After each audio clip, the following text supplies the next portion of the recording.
Hello everyone, आज के इस वीडियो में हम बात करेंगे क्लास 11th की हिस्ट्री। चैप्टर है हमारा 6 मूल निवासियों का विस्थापन। इस चैप्टर को हम डिटेल में यहाँ पे समझेंगे और मैं आपको फुल चैप्टर करवाऊंगा हिंदी में। एक बार आप सिलेबस को देख लीजिए। आपके सिलेबस में ये टोटल 7 चैप्टर आ रहे हैं, इसमें से आज हम 6ठा चैप्टर करेंगे, ठीक है। और इससे पहले के जितने भी चैप्टर हैं मैं आपको ऑलरेडी सारे के सारे करवा चुका हूँ, तो आप इनको भी देख सकते हैं। प्लेलिस्ट में आपको सभी वीडियोस मिल जाएंगी, तो आप वहाँ से जाके इनको देख लीजिए। और टेलीग्राम ग्रुप में जुड़ जाइए, यहाँ पे आपको नोट्स मिल जाएंगे पीडीएफ के रूप में।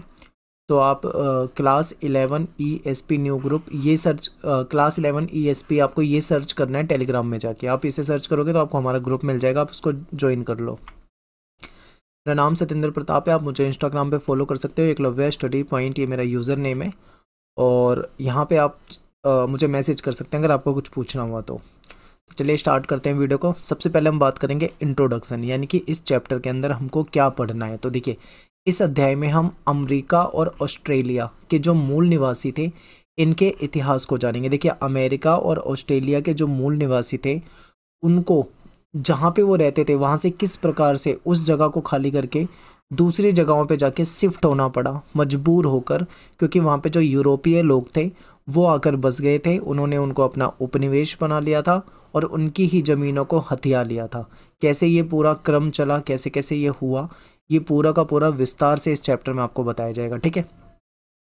और 18वीं सदी से दक्षिणी अमेरिका के और भी हिस्सों में तथा मध्य और उत्तरी अमेरिका, दक्षिणी अफ्रीका, ऑस्ट्रेलिया, न्यूजीलैंड, यहाँ के इलाकों में यूरोप से आए आप्रवासी बसने लगे। देखिए क्या हुआ, 18वीं सदी में यूरोपीय जो लोग थे, ठीक है, वो लोग आके यहाँ पे बसने लगे थे। तो इससे पहले आपको मैप में ये सब पता होना चाहिए। देखिए, ये है मैप में आपका, ये आपका है अमेरिका, ठीक है, उत्तरी अमेरिका मेनली यहाँ की बात है। और ऑस्ट्रेलिया की बात है, ये आपका ऑस्ट्रेलिया महाद्वीप है।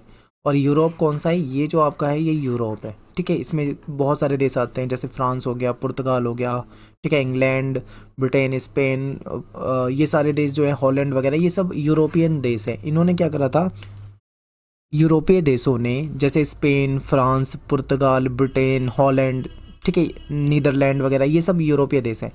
यूरोप के देशों ने अब नॉर्थ अमेरिका के देशों को, साउथ अमेरिका के देशों को, अफ्रीका के देशों को, एशिया के देशों को, ऑस्ट्रेलिया के देशों को, दुनिया भर के देशों में जाकर इन्होंने क्या किया, व्यापार शुरू करा। और व्यापार के बाद धीरे धीरे उन देशों को अपने कब्जे में ले लिया। और वहाँ के जो रहने वाले मूल निवासी थे, जो वहाँ के मूल बाशिंदे थे, उनको अपने ही देश में अपनी ही जगहों को छोड़ के, ठीक है, दूसरी दूसरी जगह पे जाके बसना पड़ा, क्योंकि यूरोपियन जो थे इन्होंने उस पर पूरा कंट्रोल कर लिया था। तो यही पूरा का पूरा इस चैप्टर में हम पढ़ेंगे, ठीक है। तो अब आपको ये जो चीज़ें हैं, ये आपको पूरा मैप में क्लियर हो गया कि भाई यूरोप कहाँ पे है, नॉर्थ अमेरिका, साउथ अमेरिका कहाँ पे, ऑस्ट्रेलिया कहाँ पे, ये आपको पहले से पता है। तो अब थोड़ा सा और समझते हैं। देखिए, 18वीं सदी में क्या है, दक्षिणी अमेरिका के और भी हिस्से, जैसे कि मध्य और उत्तरी अमेरिका, दक्षिणी अफ्रीका, ऑस्ट्रेलिया, न्यूजीलैंड, इन इलाकों में यूरोप से आकर लोग बसने लगे थे। इस कारण क्या होता है कि यहाँ के बहुत से जो मूल निवासी हैं इनको दूसरे इलाकों में जाने के लिए मजबूर होना पड़ा, क्योंकि यहाँ पे यूरोपियन आ चुके थे, इन्होंने वहाँ पे कब्जा कर लिया था। यूरोपीय लोगों की ऐसी बस्तियाँ, इनको कॉलोनी या फिर उपनिवेश कहा जाता है। देखिए, यूरोपीय लोग जो बाहर से आए थे, यूरोप से आए थे, ये अमेरिका में या अफ्रीका में या ऑस्ट्रेलिया में या फिर एशिया के जिन देशों में जहाँ पे भी जाके बसते थे, ठीक है, फिर धीरे धीरे इन्होंने वहाँ की राजनीतिक जो सत्ता थी अपने कंट्रोल में ले ली। वहाँ के जो पुराने जो शासक थे उनको हरा दिया, उनकी जगह पे खुद शासन करने लगे। तो ये जो इनके द्वारा जो जो एरिया इन्होंने कवर कर लिया था, कब्जे में ले लिया था, ठीक है, जहाँ की आर्थिक, राजनीतिक, हर तरह की चीज़ों को, व्यवस्था को ये प्रभावित करने लगे थे, वो ब्रिटिश उपनिवेश कहलाते थे, ठीक है। अब वो उपनिवेश हो सकता है वो ब्रिटेन का हो सकता है वो किसी देश में किसी ने, फ्रांस ने अपना उपनिवेश बना लिया हो, कहीं पे पुर्तगाल ने बना लिया हो, ये ऐसा हो सकता है, ठीक है। अलग अलग जो देश थे उन्होंने ये जो अमेरिका, अफ्रीका, एशिया के देश थे उनको अपने कंट्रोल में लिया था। जब यूरोप से आए इन उपनिवेशों के बासिंदे यूरोपीय मातृदेश से स्वतंत्र हो गए तो उन्हें राज्य या देश का दर्जा हासिल हुआ। कहने का मतलब देखिए, यहाँ पे क्या है कि जब यूरोप से जो उपनिवेश आए थे, तो इन उपनिवेशों ने यानी इन यूरोपियों ने जो उपनिवेश बना रखा था अपना, यानी अपने कब्जे में ले रखा था, बाद में जब इनके कब्जे से ये देश स्वतंत्र हुए तो उनके बाद इनको एक राज्य या फिर एक देश का दर्जा मिला। एग्जाम्पल के लिए देखिए, भारत भी उपनिवेश रह चुका है ब्रिटेन का, इंग्लैंड का, ठीक है। तो भारत जो है अंग्रेजों का गुलाम था, लेकिन 1947 में जब ये आज़ाद हो जाता है तो उसको एक राज्य का या एक स्वतंत्र देश का दर्जा हासिल हो जाता है, ठीक है। इसी तरीके से कि जिस तरीके से भारत गुलाम था, ऐसे श्रीलंका भी गुलाम था, ऐसे अमेरिका के बहुत सारे देश गुलाम रह चुके हैं, ठीक है। ऑस्ट्रेलिया गुलाम रह चुका है, अफ्रीका के बहुत सारे देश गुलाम रह चुके हैं। तो ये था। तो ये आई होप आपको समझ में आया होगा। यहाँ पे मोटा मोटा क्या समझना था अपने को, कि इसमें हम अमेरिका और ऑस्ट्रेलिया के जो मूल निवासी हैं इनके बारे में जानेंगे, और ये जानेंगे कि जो यूरोप के लोग आए तो उसके बाद इनको कैसे अपनी जगह से ही विस्थापित होना पड़ा, और किस प्रकार से ये जो यूरोपीय लोग थे इन्होंने अपना उपनिवेश बनवा लिया इनको, और जब ये इनसे आज़ाद होकर स्वतंत्र हुए तो किस तरीके से एक स्वतंत्र राष्ट्र बन गए। ये सारी चीज़ें हमें इस चैप्टर में पढ़नी है, ठीक है। और देखते हैं 19वीं 20वीं सदी में एशियाई देशों के जो लोग हैं इनमें से कुछ देशों में आके बसे। अब देखिए ये क्या है, जो महाद्वीप होते हैं ना, जैसे देखिए ये अफ्रीका महाद्वीप है, इस अफ्रीका महाद्वीप में बहुत सारे देश हैं। ये देखो ये सारे के सारे क्या, ये देश हैं, बहुत सारे देश हैं। ऐसे अमेरिका, उत्तरी अमेरिका में देखें तो यहाँ पे भी बहुत सारे देश हैं, ठीक है। दक्षिणी अमेरिका में देखें यहाँ पे भी बहुत सारे देश हैं। और अगर हम एशिया की बात करें तो एशिया में भी बहुत सारे देश हैं, इसमें से भारत एक हो गया, जैसे पाकिस्तान हो गया, अफगानिस्तान हो गया, ठीक है। इसमें आपको श्रीलंका दिख जाएगा, ये सारे ये ऑस्ट्रेलिया के इसमें सॉरी एशिया के देश दिख जाएंगे। ऑस्ट्रेलिया में आते हैं तो यहाँ पे आपको ऑस्ट्रेलिया दिख जाएगा, न्यूजीलैंड दिख जाएगा। तो ये महाद्वीपों के अंदर बहुत सारे देश होते हैं। और 19वीं 20वीं सदी में एशियाई देशों के लोग भी इनमें से कुछ देशों में आके बसे थे, ठीक है। एशिया के भी लोग मतलब इनमें से कुछ देशों में आके बस गए थे। आज से यूरोपीय और एशियाई लोग इन देशों में बहुसंख्यक है, ठीक है। आज क्या है, यही जो यूरोपीय लोग हैं और एशियाई लोग हैं जो एक समय में यहाँ पे आके बसे थे, आज के समय में देखें तो ये बहुसंख्यक है, यानी कि बाहर से आके बसे हुए लोगों की संख्या ज़्यादा हो गई और ये बहुसंख्यक बन गए, मेजोरिटी बन चुके हैं यहाँ पे। और वहाँ के जो मूल निवासी थे, यानी कि जो वहाँ के ओरिजिनल वहाँ के रहने वाले लोग थे जो हमेशा से वहीं पर रहते आए थे, उनकी संख्या कम हो गई है। आप सोचो, मूल निवासियों की संख्या हो गई है कम, लेकिन जो बाहर से आके बसे हैं एशिया से, ठीक है, या यूरोप से, इनकी संख्या हो गई ज़्यादा। तो ये बहुसंख्यक हो गए और ये अल्पसंख्यक हो गए।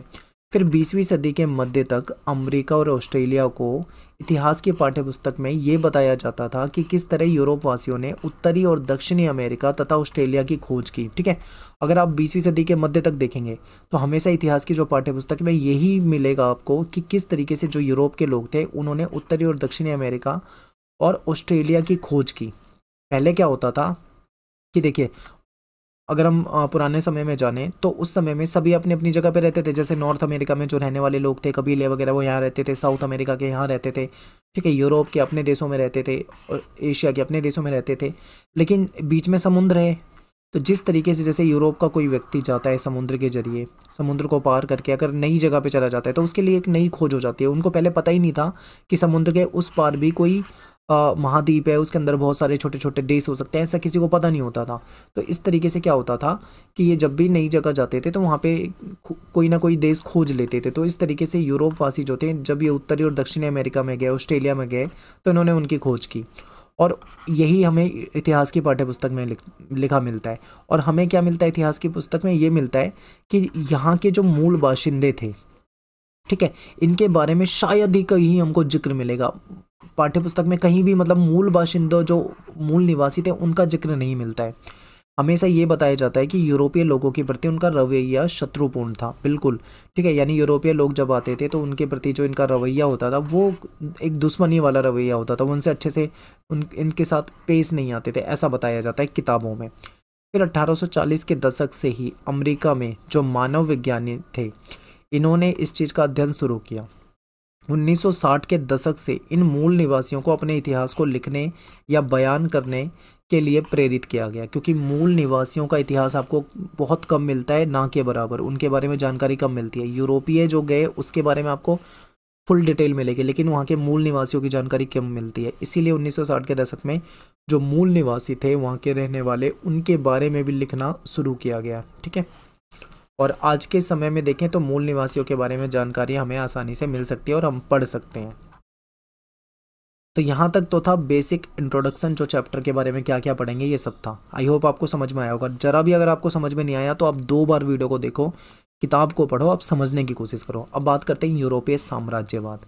देखिए, यूरोप के जो देश थे, ठीक है, चाहे वो फ्रांस हो, चाहे वो ब्रिटेन हो, चाहे वो पुर्तगाल हो, ठीक है, चाहे वो स्पेन हो, इन सभी देशों ने क्या करा, ये कोई अफ्रीका में चला गया तो किसी ने अफ्रीका के किसी देश को कब्जे में ले लिया, किसी ने दूसरे देश को ले लिया, किसी ने तीसरे देश को, ऐसे ही इन्होंने अमेरिका और दक्षिण अमेरिका में भी, साउथ अमेरिका और नॉर्थ अमेरिका में भी ऐसा ही करा, एशिया के अंदर भी इन्होंने ऐसे ही करा, ऑस्ट्रेलिया में भी ऐसे ही करा। तो इस तरीके से इन्होंने पूरा का पूरा यूरोपीय साम्राज्यवाद बढ़ा लिया था।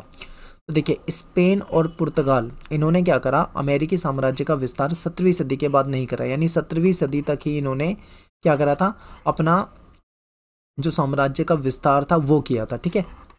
लेकिन बाद में फिर फ्रांस, हॉलैंड, इंग्लैंड जैसे जो दूसरे देश थे, इन्होंने क्या करा, अपनी व्यापारिक गतिविधियों का विस्तार करना शुरू किया और अमेरिका, अफ्रीका और एशिया में अपने उपनिवेश बसाना शुरू किया। यानी कि स्पेन, पुर्तगाल जो थे वो 17वीं सदी तक एक्टिव रहे, इन्होंने जिन देशों को अपने कब्जे में ले लिया वो कब्जे में थे इनके। बाद में फिर शुरुआत करते हैं फ्रांस, हॉलैंड और इंग्लैंड, ये क्या करते हैं, दूसरे देशों में जाते हैं, अमेरिका में, अफ्रीका में, एशिया में, और यहाँ पे जाके क्या करते हैं, ये व्यापार शुरू करते हैं, व्यापारिक गतिविधि को बढ़ाते हैं और धीरे धीरे वहाँ पे बसना शुरू कर देते हैं और अपना उपनिवेश बनाना शुरू कर देते हैं उनको। अंग्रेजों का उद्देश्य जो था वो प्रारंभ में उपनिवेश बसाने का नहीं था, ये बहुत इंपॉर्टेंट बात है। देखिए, अंग्रेज जब कहीं जाते थे, ठीक है, यूरोपीय लोग जब कहीं जाते थे, चाहे वो अमेरिका के देशों में जाते हों, चाहे वो ऑस्ट्रेलिया में जाते हों, चाहे वो एशिया में जाते हों, ठीक है, चाहे अफ्रीका में जाते हों, तो उनका उद्देश्य कभी भी उपनिवेश बसाने का था ही नहीं। वो किस लिए जाते थे, उनका उद्देश्य होता था व्यापार, ठीक है। और क्या उद्देश्य होता था, ज़्यादा से ज़्यादा मुनाफा कमाना। इनके यही उद्देश्य होते थे कि व्यापार करेंगे और ज़्यादा से ज़्यादा हम पैसे कमाएंगे, मुनाफा लेंगे, ठीक है, प्रॉफिट लेंगे। लेकिन जब वो वहाँ पे गए, उन्होंने वहाँ के सिस्टम को समझा, वहाँ की संस्कृति को समझा, वहाँ के लोगों को समझा, वहाँ उन्हें पता लगा कि भाई इन देशों में बहुत सारे संसाधन हैं, ठीक है, इन देशों में बहुत ज़्यादा कच्चा माल मिल जाता है। तब उन्होंने ये सोचा कि क्यों ना इन देशों को हम अपने कब्जे में ले लें, तो इनके संसाधन जो है हमें मिल जाएंगे, इनका कच्चा माल हमें मिल जाएगा और इससे हम मैन्युफैक्चरिंग करेंगे, व्यापार करेंगे, पैसा कमाएंगे, ठीक है, हमें बहुत ज़्यादा मुनाफा होगा। तो शुरू में इनका उद्देश्य कभी भी उपनिवेश बनाने का नहीं होता था, ये व्यापार के उद्देश्य से गए थे, मुनाफा कमाने के लिए गए थे। लेकिन जब उन्होंने ये समझा कि यहाँ पे प्रॉफिट हो सकता है, तब उन्होंने ये इनको अपना उपनिवेश बनाया, ठीक है। तो 18वीं सदी में ये साफ दिखने लगा था कि मुनाफे की संभावना ने ही, यानी कि इनको जब क्लियर हो गया था कि भाई यहाँ से हमें बहुत ज़्यादा प्रॉफिट हो सकता है इन देशों से, यानी कि मुनाफे की संभावना ने ही लोगों को यहाँ उपनिवेश बसाने के लिए प्रेरित किया, ठीक है। इस चीज़ ने इन्होंने प्रेरित किया कि यहाँ पे बहुत ज़्यादा प्रॉफिट होएगा। फिर दक्षिण एशिया में व्यापारिक कंपनियों ने अपने को राजनीतिक सत्ता का रूप दिया। अलग अलग जगह पे इन्होंने अलग अलग तरीके से व्यवस्था को बनाया था, ठीक है। तो दक्षिण एशिया में जब ये गए तो इन्होंने जो कंपनियां थी इनकी, जैसे भारत की बात करें तो ईस्ट इंडिया कंपनी भारत में आई थी, ठीक है। इसने क्या करा, शुरू में ये व्यापार करने के लिए आई थी, व्यापार ही कर भी रही थी। जब इसने भारत को समझा कि यहाँ पे बहुत संसाधन है, यहाँ बहुत प्रॉफिट है, फिर इसने क्या करा, वहाँ के जो शासक थे उनको हरा दिया और उसके बाद धीरे धीरे इसने क्या करा, अपना कब्जा करना शुरू कर दिया भारत में। बंगाल से शुरुआत कर दी, फिर उसके बाद धीरे धीरे दूसरे जो राज्य हैं उधर की तरफ गए। इस तरीके से इन्होंने भारत को अपने कब्जे में लिया, ठीक है। इसी तरीके से दुनिया के देशों में भी इन्होंने करा। तो इन्होंने जो स्थानीय शासक थे, जो वहाँ के जो भी लोकल लीडर्स थे, उनको हरा दिया और अपने इलाके का विस्तार किया। इन्होंने जो पुरानी जो प्रशासकीय व्यवस्था चल रही थी उसको वैसे के वैसे चालू रखा और भूस्वामियों से कर वसूलते रहे, ठीक है। जिन जिन के पास भूमि थी उन सबसे इन्होंने टैक्स लेना शुरू कर दिया। शुरू में ये केवल व्यापार के लिए आए थे, लेकिन अब इन्होंने अपनी सत्ता स्थापित कर ली। अब ये टैक्स लेने लगे हैं, अब ये पूरी तरीके से यहाँ पे शासन करने लगे हैं, अपना उपनिवेश बना चुके हैं। बाद में इन्होंने व्यापार को और बेहतर बनाने के लिए, जब इन्हें लगा कि भाई बहुत ज़्यादा प्रॉफिट है यहाँ पे, तो इन्होंने और बेहतर बनाने के लिए व्यापार को रेलवे का निर्माण किया। अब यहाँ पे ये भी आप सोचते हो ना कि अंग्रेज आए, अंग्रेजों ने भारत को रेलवे दी और भारत के लिए अच्छा काम करा। तो इन्होंने भारत के लिए काम नहीं करा था, इन्होंने अपने प्रॉफिट के लिए, अपने व्यापार को बेहतर बनाने के लिए रेलवे का निर्माण करा। या जो दूसरे देश हैं वहाँ पे भी इन्होंने, अमेरिका में भी काम करवाया और कई जगह पे इन्होंने रेलवे के काम करे, ठीक है। कई जगह पे इन्होंने खदान खुदवा दी, बड़े बड़े बागान जो थे वो स्थापित करे। इन्होंने हमारे लिए नहीं करे थे, उस देश के निवासियों के लिए, मूल बासिंदों के लिए नहीं किए, बल्कि इन्होंने अपने फायदे के लिए किया।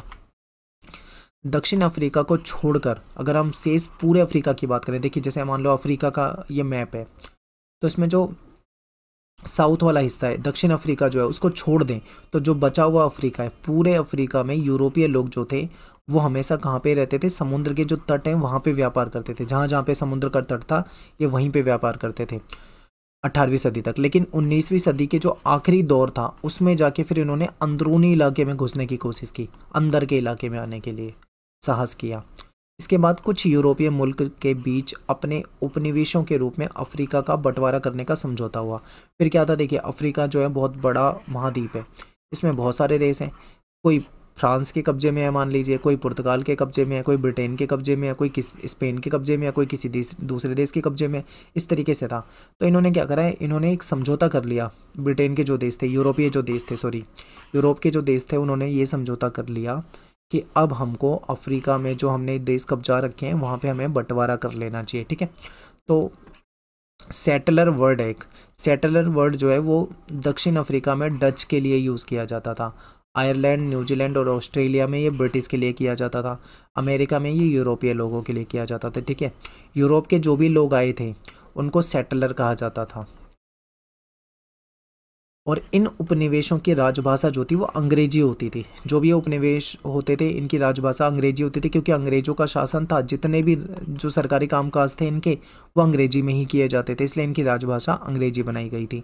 लेकिन कनाडा को छोड़कर, कनाडा में क्या थी, कनाडा में फ्रांसीसी भी एक राजभाषा थी, ये इंपॉर्टेंट पॉइंट है, याद रखना।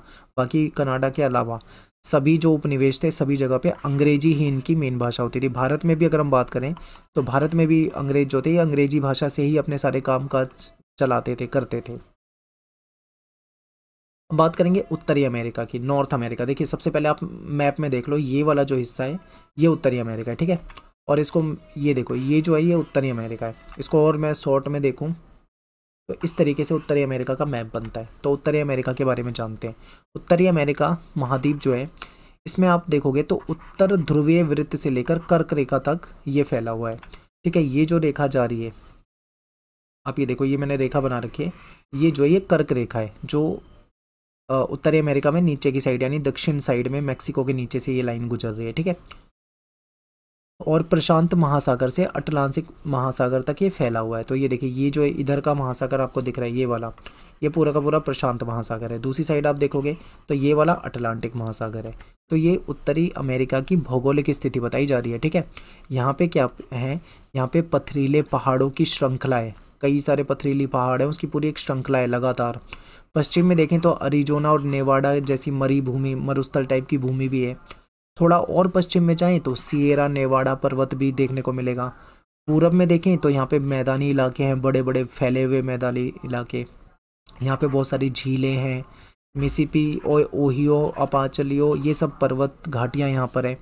दक्षिण में आते हैं तो मैक्सिको है। देखिए दक्षिण में आओ आप एक बार, सबसे नीचे देखो तो ये देखो यहाँ पे मैक्सिको आपको दिख रहा है, ठीक है।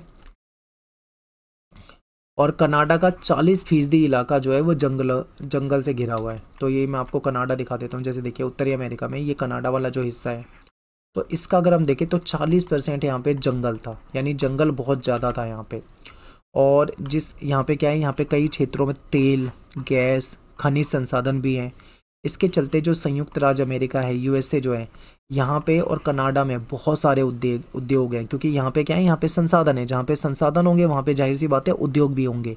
आजकल कनाडा में गेहूँ, मकई, फल, ये सब बहुत बड़े पैमाने पे उत्पादन यहाँ पे किया जाता है, ठीक है। और यहाँ पे मत्स्य उद्योग यानी जो मछलियाँ वगैरह होती हैं, इनका उद्योग जो है यहाँ पे एक सबसे महत्वपूर्ण उद्योग है। यहाँ पे खनन उद्योग और बड़े पैमाने की खेती का विकास पिछले 200 सालों में यूरोप, अफ्रीका और चीन के आप्रवासियों के हाथ हुआ है। क्योंकि यहाँ कनाडा और ये जो अमेरिका है, उत्तरी अमेरिका, यहाँ पे यूरोपीय लोग आके बसे थे, तो इन्होंने क्या करा, यहाँ पे इनका विकास करा, इन्होंने यहाँ पे खेती का विकास किया। पिछले 200 सालों में देखें तो यूरोप के लोग, अफ्रीका के लोग, चीन के लोग जो यहाँ पे आके बसे हैं, इन्होंने ही यहाँ पे खेती का विकास करा है। और यूरोप वासियों की जानकारी में आने से पहले हजारों सालों से उत्तरी अमेरिका में लोग रह रहे थे, ठीक है। ऐसा नहीं है कि जब यूरोपियों ने अमेरिका की खोज करी उसके बाद वहाँ पे अमेरिका में यूरोप से लोग आके बसे, ऐसा नहीं था। जब यूरोप ने अमेरिका को खोजा था उससे पहले भी यहाँ पे अमेरिका में लोग रहते थे, ठीक है। यहाँ पे कबीले वगैरह रहते थे और सब कुछ था यहाँ पे, लेकिन इनका सिस्टम जो था वो बिल्कुल अलग था, पूरी व्यवस्था अलग होती थी। ये जंगलों में रहते थे लोग, ठीक है, कबीले वाले सिस्टम पे रहते थे, ज़्यादा व्यापार नहीं करते थे। आगे मैं आपको डिटेल में सारी चीज़ें बताऊँगा। अभी तो फिलहाल आपको बस ये समझना है कि उत्तरी अमेरिका की भौगोलिक स्थिति कैसी है। मैं आपको फिर से रिवाइज करा देता हूँ कि उत्तर ध्रुव से लेकर कर्क रेखा तक फैला हुआ है ये। इसमें प्रशांत महासागर से लेकर अटलांटिक महासागर तक फैला है। यहाँ पे पथरीले जो पहाड़ है वो है। यहाँ पे मरुस्थल वाली भूमि देखने को मिलती है। यहाँ पे पर्वत भी देखने को मिलेंगे आपको, झीलें, नदियाँ, जो पर्वत की घाटियाँ हैं ये भी देखने को मिलेंगी। दक्षिण में आते हैं तो आपको मैक्सिको देखने का मिलेगा। कनाडा में देखें तो 40% जो एरिया है इनका वो जंगल से घिरा हुआ है, ठीक है। यहाँ पे आपको तेल, गैस और खनिज संसाधन मिलते हैं। इसी के कारण यहाँ पे बहुत सारे क्या हैं, उद्योग वगैरह भी हैं। आजकल यहाँ पे गेहूँ, मकई और फल जो है इसका उत्पादन किया जाता है। मछली उद्योग, मत्स्य उद्योग जो है यहाँ का महत्वपूर्ण उद्योग है। चलिए 200 वर्षों में यहाँ पे यूरोप के, अफ्रीका के, चीन के जो अप्रवासी लोग हैं उन्होंने यहाँ पे खेती वगैरह का विकास किया है। तो ये सब क्या था, उत्तरी अमेरिका के बारे में आपको पता होना चाहिए था। अब बात करते हैं मूल निवासियों की। मूल निवासी, अब ये तो आपने अभी तक ये समझा कि यूरोप के लोग जो हैं वो दुनिया भर में कैसे फैल गए, कैसे उन्होंने वो अपना उपनिवेश बना लिया और क्यों उपनिवेश बना लिया। तो सीधा सीधा था कि व्यापार के उद्देश्य से गए थे। इनको वहाँ पे बहुत ज़्यादा मुनाफा कमाना था। इनको लगा कि भाई यहाँ पे बहुत सारे संसाधन हैं, तो इन्होंने अपना उपनिवेश बनाना शुरू कर दिया। ये तो क्लियर है। अब जब इन्होंने अपना उपनिवेश बनाया तो जो मूल निवासी थे, यहाँ के जो पहले के रहने वाले बाशिंदे थे, उनकी ज़िंदगी कैसे प्रभावित हुई, क्या क्या उनके साथ हुआ, इसको समझेंगे। देखिए, उत्तरी अमेरिका के सबसे पहले बाशिंदे 30,000 साल पहले बेरिंग स्ट्रेट जो है इसके आर पार फैले हुए जो भूमि सेतु है इसके रास्ते से एशिया आए थे। और 10,000 साल पहले जो आखिरी हिमयुग का समय था उस दौरान ये दक्षिण की तरफ बढ़े थे। तो यहाँ पे क्या समझा हमने कि उत्तरी अमेरिका के जो सबसे पहले बाशिंदे थे वो 30,000 साल पहले आए थे बेरिंग स्ट्रेट की तरफ से। देखिए बेरिंग स्ट्रेट कहाँ है, आप ये ग्लोब में देखो, इसे मैप की जगह आप सोचो ये ग्लोब है। ग्लोब में जब आप नॉर्थ अमेरिका को देखोगे तो ये जो हिस्सा है इसको बेरिंग स्ट्रेट कहा जाता है, ठीक है। और इधर से एशिया आ जाता है घूमकर, तो एशिया से, इधर से एशिया की तरफ से लोग यहाँ पे आए थे। और अमेरिका में मिलने वाले, ठीक है, अमेरिका में मिलने वाले जो सबसे पुरानी जो मानव कृति है, मानव के द्वारा बनाई हुई जो सबसे पुरानी चीज़ मिली है वो मिली है 11,000 साल पुरानी चीज़। क्या थी वो, एक तीर मिला था, ठीक है, एक तीर की नोक मिली थी, नुकीला तीर, ये यहाँ पे मिला है, जो कि 11,000 साल पुरानी कृति है, मनुष्य के द्वारा बनाई जाने वाली। तकरीबन 5,000 साल पहले जब जलवायु में ज़्यादा स्थिरता आई थी तब यहाँ पे आबादी जो थी वो बढ़ने लगी थी। ये लोग क्या थे, ये नदी घाटी के साथ साथ बने गाँव में समूहों में रहते थे। और ये लोग क्या करते थे, यहाँ पे मूल निवासियों की बात चल रही है कि जब 5,000 साल पहले जब जलवायु थोड़ी सी ठीक ठाक हो गई थी तब यहाँ पे आबादी बढ़ गई। फिर ये लोग जो रहते थे कहाँ पे रहते थे, नदी थी, नदी घाटी के साथ साथ में रहा करते थे। ये लोग समूह में रहते थे। ये लोग क्या करते थे, मछली और मांस खाते थे, सब्जी और मकई उगाया करते थे। ये लोग ये अक्सर मांस की तलाश में लंबी यात्रा पे चले जाते थे मांस को तलाशने के लिए, ठीक है। मुख्य रूप से इन्हें बाइसन यानी कि जो जंगली भैंस होती है उसकी तलाश रहती थी। और ये घास के मैदानों में घूमते थे, क्योंकि भैंसें जो हैं, आपको जंगली भैंसें जो है ये घास के मैदानों में ही मिलेंगे। तो ये कई बार घास के मैदानों में चले जाते थे इनका शिकार करने के लिए। और ये लोग उतने ही जानवर मारते थे जितनी इनकी भोजन की जरूरत थी। अब यहाँ पे आपको 2-3 चीज़ें समझनी है। देखिए ये लोग क्या करते हैं, ये मछली और मांस खाते हैं, सब्जी और मकई उगाते हैं। ये मछली और मांस खाते हैं, इतनी ही ये शिकार करते हैं जितनी की इनको ज़रूरत हो। सब्जी और मकई उगा रहे हैं, ये क्यों उगा रहे हैं, अपने खाने के लिए, ठीक है। ये उतना ही उगाते हैं जितनी की इनकी ज़रूरत है। कभी कभी ये क्या करते हैं, मांस की तलाश में दूर दूर चले जाते हैं और ये उतने ही जानवर को मारते हैं जितनी इनकी भोजन के लिए ज़रूरत है। यहाँ पे आपको क्या समझना है कि अब केवल और केवल अपना जीवन निर्वाह कर रहे हैं। यानी एक इंसान को अपने जीवन निर्वाह करने के लिए भोजन चाहिए, तो जितना भोजन चाहिए उतना ही ये जानवरों का शिकार कर रहे हैं। यानी बिल्कुल सिंपल ज़िंदगी है इनकी अभी तक। अब आगे देखो क्या होगा। इन लोगों ने बड़े पैमाने पे खेती करने की कोई कोशिश नहीं करी। मैंने आपको बताया ना कि जीवन निर्वाह के लिए करते थे, केवल जितनी इनकी ज़रूरत थी उतनी ही खेती करते थे, जितनी इनकी ज़रूरत थी उतना ही शिकार करते थे। इन्होंने कभी भी बड़े पैमाने पे खेती करने की कोशिश नहीं करी, क्यों नहीं करी? क्योंकि इनको जरूरत ही नहीं थी ज़्यादा की, और ये अपनी ज़रूरत से अधिक उत्पादन नहीं करते थे, यानी कि जितनी इनकी आवश्यकता होती थी उतना ही उत्पादन करते थे। इसलिए इन्होंने केंद्रीय और दक्षिण अमेरिका की तरह कोई राजशाही साम्राज्य विकास नहीं करा। जबकि आप केंद्रीय अमेरिका में देखोगे या दक्षिण अमेरिका में देखोगे तो वहाँ पे राजा का शासन है, एक तरह से राजशाही है, साम्राज्य हैं बड़े बड़े, ठीक है, उनका विकास अलग तरीके से हुआ है। लेकिन इन्होंने कभी भी इस प्रकार का विकास करने की कोशिश नहीं करी। ये बिल्कुल जैसा इनको जितनी जरूरत थी उतने में ही रहते थे। वे जमीन पर अपनी मिल्कियत की कोई ज़रूरत महसूस किए बगैर उससे मिलने वाले भोजन और आश्रय से संतुष्ट थे। यानी ज़मीन जो थी उस पर अपनी मिल्कियत यानी अपना कब्जा दिखाने की कोई ज़रूरत नहीं थी इनको, अपनी सत्ता दिखाना, अपना अधिकार दिखाने की कोई ज़रूरत नहीं समझते थे। बल्कि ये कहते थे कि जो ज़मीन से हमको जो चीज़ मिल जाती है, जो भोजन मिल जाता है, जो शिकार मिल जाता है, हम उससे संतुष्ट हैं। हमें ज़मीन को अपने नाम करा के, ज़मीन को अपने नाम रख के कोई फ़ायदा नहीं है। उनकी परंपरा की एक महत्वपूर्ण विशेषता ये भी थी कि औपचारिक संबंध और मित्रता कायम करना। ये क्या करते थे, इनकी एक परंपरा थी जिसमें ये औपचारिक संबंध एक दूसरे से बनाते थे, दोस्ती कायम करते थे, एक दूसरे को गिफ्ट दिया करते थे, गिफ्ट लेते भी थे, गिफ्ट देते भी थे, ठीक है। उत्तरी अमेरिका में अनेक भाषाएं बोली जाती थी, हालांकि वो लिखी नहीं जाती थी, केवल बोलते थे ये लोग। ये कुशल कारीगर होते थे, ये अच्छे अच्छे कपड़े बनाते थे, ये धरती को पढ़ सकते थे, यानी कि ये जंगलों से जुड़े हुए लोग हैं, आदिवासी लोग हैं, मूल निवासी लोग हैं, ठीक है। ये धरती जंगलों से जुड़े हैं तो जाहिर सी बात है धरती को पढ़ सकते थे, यानी धरती को समझते थे। जलवायु और विभिन्न भूदृश्यों को भी वो उसी तरीके से समझ सकते थे जैसे पढ़े लिखे लोग किसी लिखी हुई चीज़ को पढ़ते हैं। यानी कि हर एक मौसम को, हर एक चीज़ को अच्छे से समझते थे। यहाँ पे हम बात कर रहे हैं जो मूल लोग थे, मूल निवासी थे, मूल बाशिंदे थे, उनकी ज़िंदगी कैसी थी। हमें क्या समझ में आया कि बिल्कुल सिंपल रहते थे, जंगलों से जुड़े लोग थे, ज़मीन का कोई लालच नहीं था इनको, जो सामान मिलता था, जो भी भोजन मिलता था उसी से संतुष्ट रहते थे। कभी बड़े पैमाने पर खेती करने की कोशिश नहीं की, कभी भी ज़रूरत से ज़्यादा शिकार करने की कोशिश नहीं की, कभी भी ज़रूरत से ज़्यादा खेती करने की कोशिश नहीं की, ठीक है। जैसा इनको साधारण सा इनकी जो लाइफस्टाइल है वैसा ही रह रहे हैं। अब क्या है, अभी ये तो हमने पढ़ लिया यहाँ के मूल निवासी। अब देखो यूरोपियन से मुकाबला, यानी जब यूरोपीय लोग यहाँ पे आके बसने लगे या यहाँ पे आते थे व्यापार के लिए, तब इनके सामने आए यूरोपियन, यानी अब मूल निवासी, ठीक है, और बाहर के लोग जो यूरोपीय लोग हैं ये आमने सामने हैं। अब इनसे कैसे संबंध है, ठीक है, कैसे व्यापार हो रहा है, ये इनको पसंद कर रहे हैं नहीं कर रहे हैं, ये सारी चीज़ें हम समझेंगे। कैसे इनके जीवन में बदलाव आता है यूरोपियन के आने के बाद, ये समझेंगे। तो देखिए 17वीं सदी में उत्तरी अमेरिका के उत्तरी तट पर पहुँचे, यानी कि 2 महीने लगभग यात्रा करते हैं यूरोपीय लोग। 2 महीने की यात्रा के बाद ये लोग उत्तरी अमेरिका के उत्तरी तट पे, यानी जो उत्तरी अमेरिका का जो सबसे ऊपरी तट है यहाँ पे पहुँच जाते हैं। और यहाँ पे इनको सुकून मिलता है ये देख के कि वहाँ के जो स्थानीय लोग हैं, जो लोकल लोग हैं, उनका व्यवहार जो है इनके साथ वो दोस्ताना और गर्मजोशी भरा है। यानी कि यहाँ के लोगों का जो व्यवहार होता है इनके साथ वो बहुत अच्छा होता है, बिल्कुल दोस्त की तरह इनसे मिलते हैं। और ये लोग मछली और रोएदार खाल के व्यापार के लिए आए थे, ठीक है। यूरोपियन लोग किस लिए आए थे? मछली के व्यापार के लिए, और जो रोएदार खाल होती है उसके व्यापार के लिए यहाँ पे आए थे, जिसमें उन्हें शिकार कुशल देसी लोगों की ओर से अपेक्षित मदद मिली। यानी कि जो देसी लोग थे, जो अच्छे तरीके से शिकार करना जानते थे, उन्होंने इनकी मदद करी। यानी कि जब यूरोपियन आए तो एक तरह से इन्होंने इनके साथ दोस्ती भरा रिलेशन रखा और इनका स्वागत करा, ठीक है। इन्होंने तो इनके साथ बहुत अच्छा करा जो ये लोग आए हैं। अब यूरोपियन ने उनके साथ क्या करा ये आपको समझना है। थोड़ा और दक्षिण में मिसिसिपी के किनारे किनारे फ्रांसीसियों ने पाया कि देसी लोग नियमित रूप से जमा होते थे।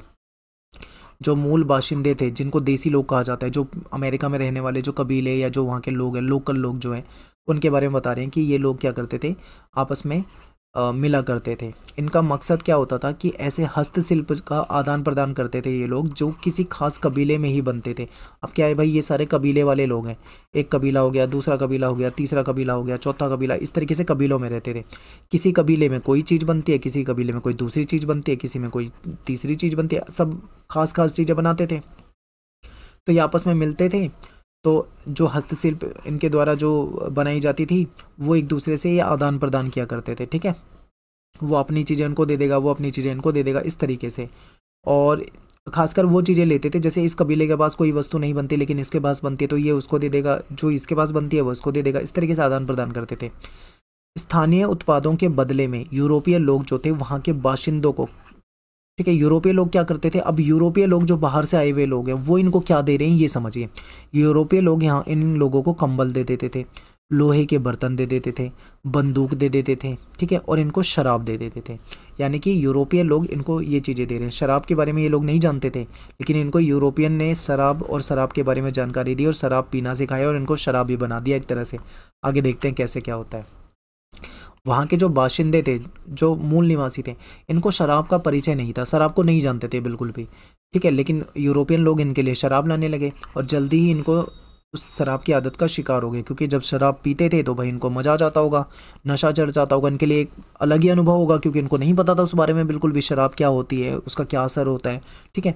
लेकिन ये इसकी आदत के शिकार हो गए, यानी यूरोपियन ने इनको आदत लगा दी शराब की। इससे यूरोपीय लोगों के लिए अच्छा साबित हुआ, क्योंकि उनको फ़ायदा हो जाता था। वो उनको शराब वराब पिला के नशे में रख के अपनी शर्तें उन पे थोप देते होंगे आराम से, और वो उनकी बातों को भी मान लेते होंगे। लेकिन ये सब चला। लेकिन यूरोपियन लोगों को भी मूल निवासियों ने एक आदत दे दी।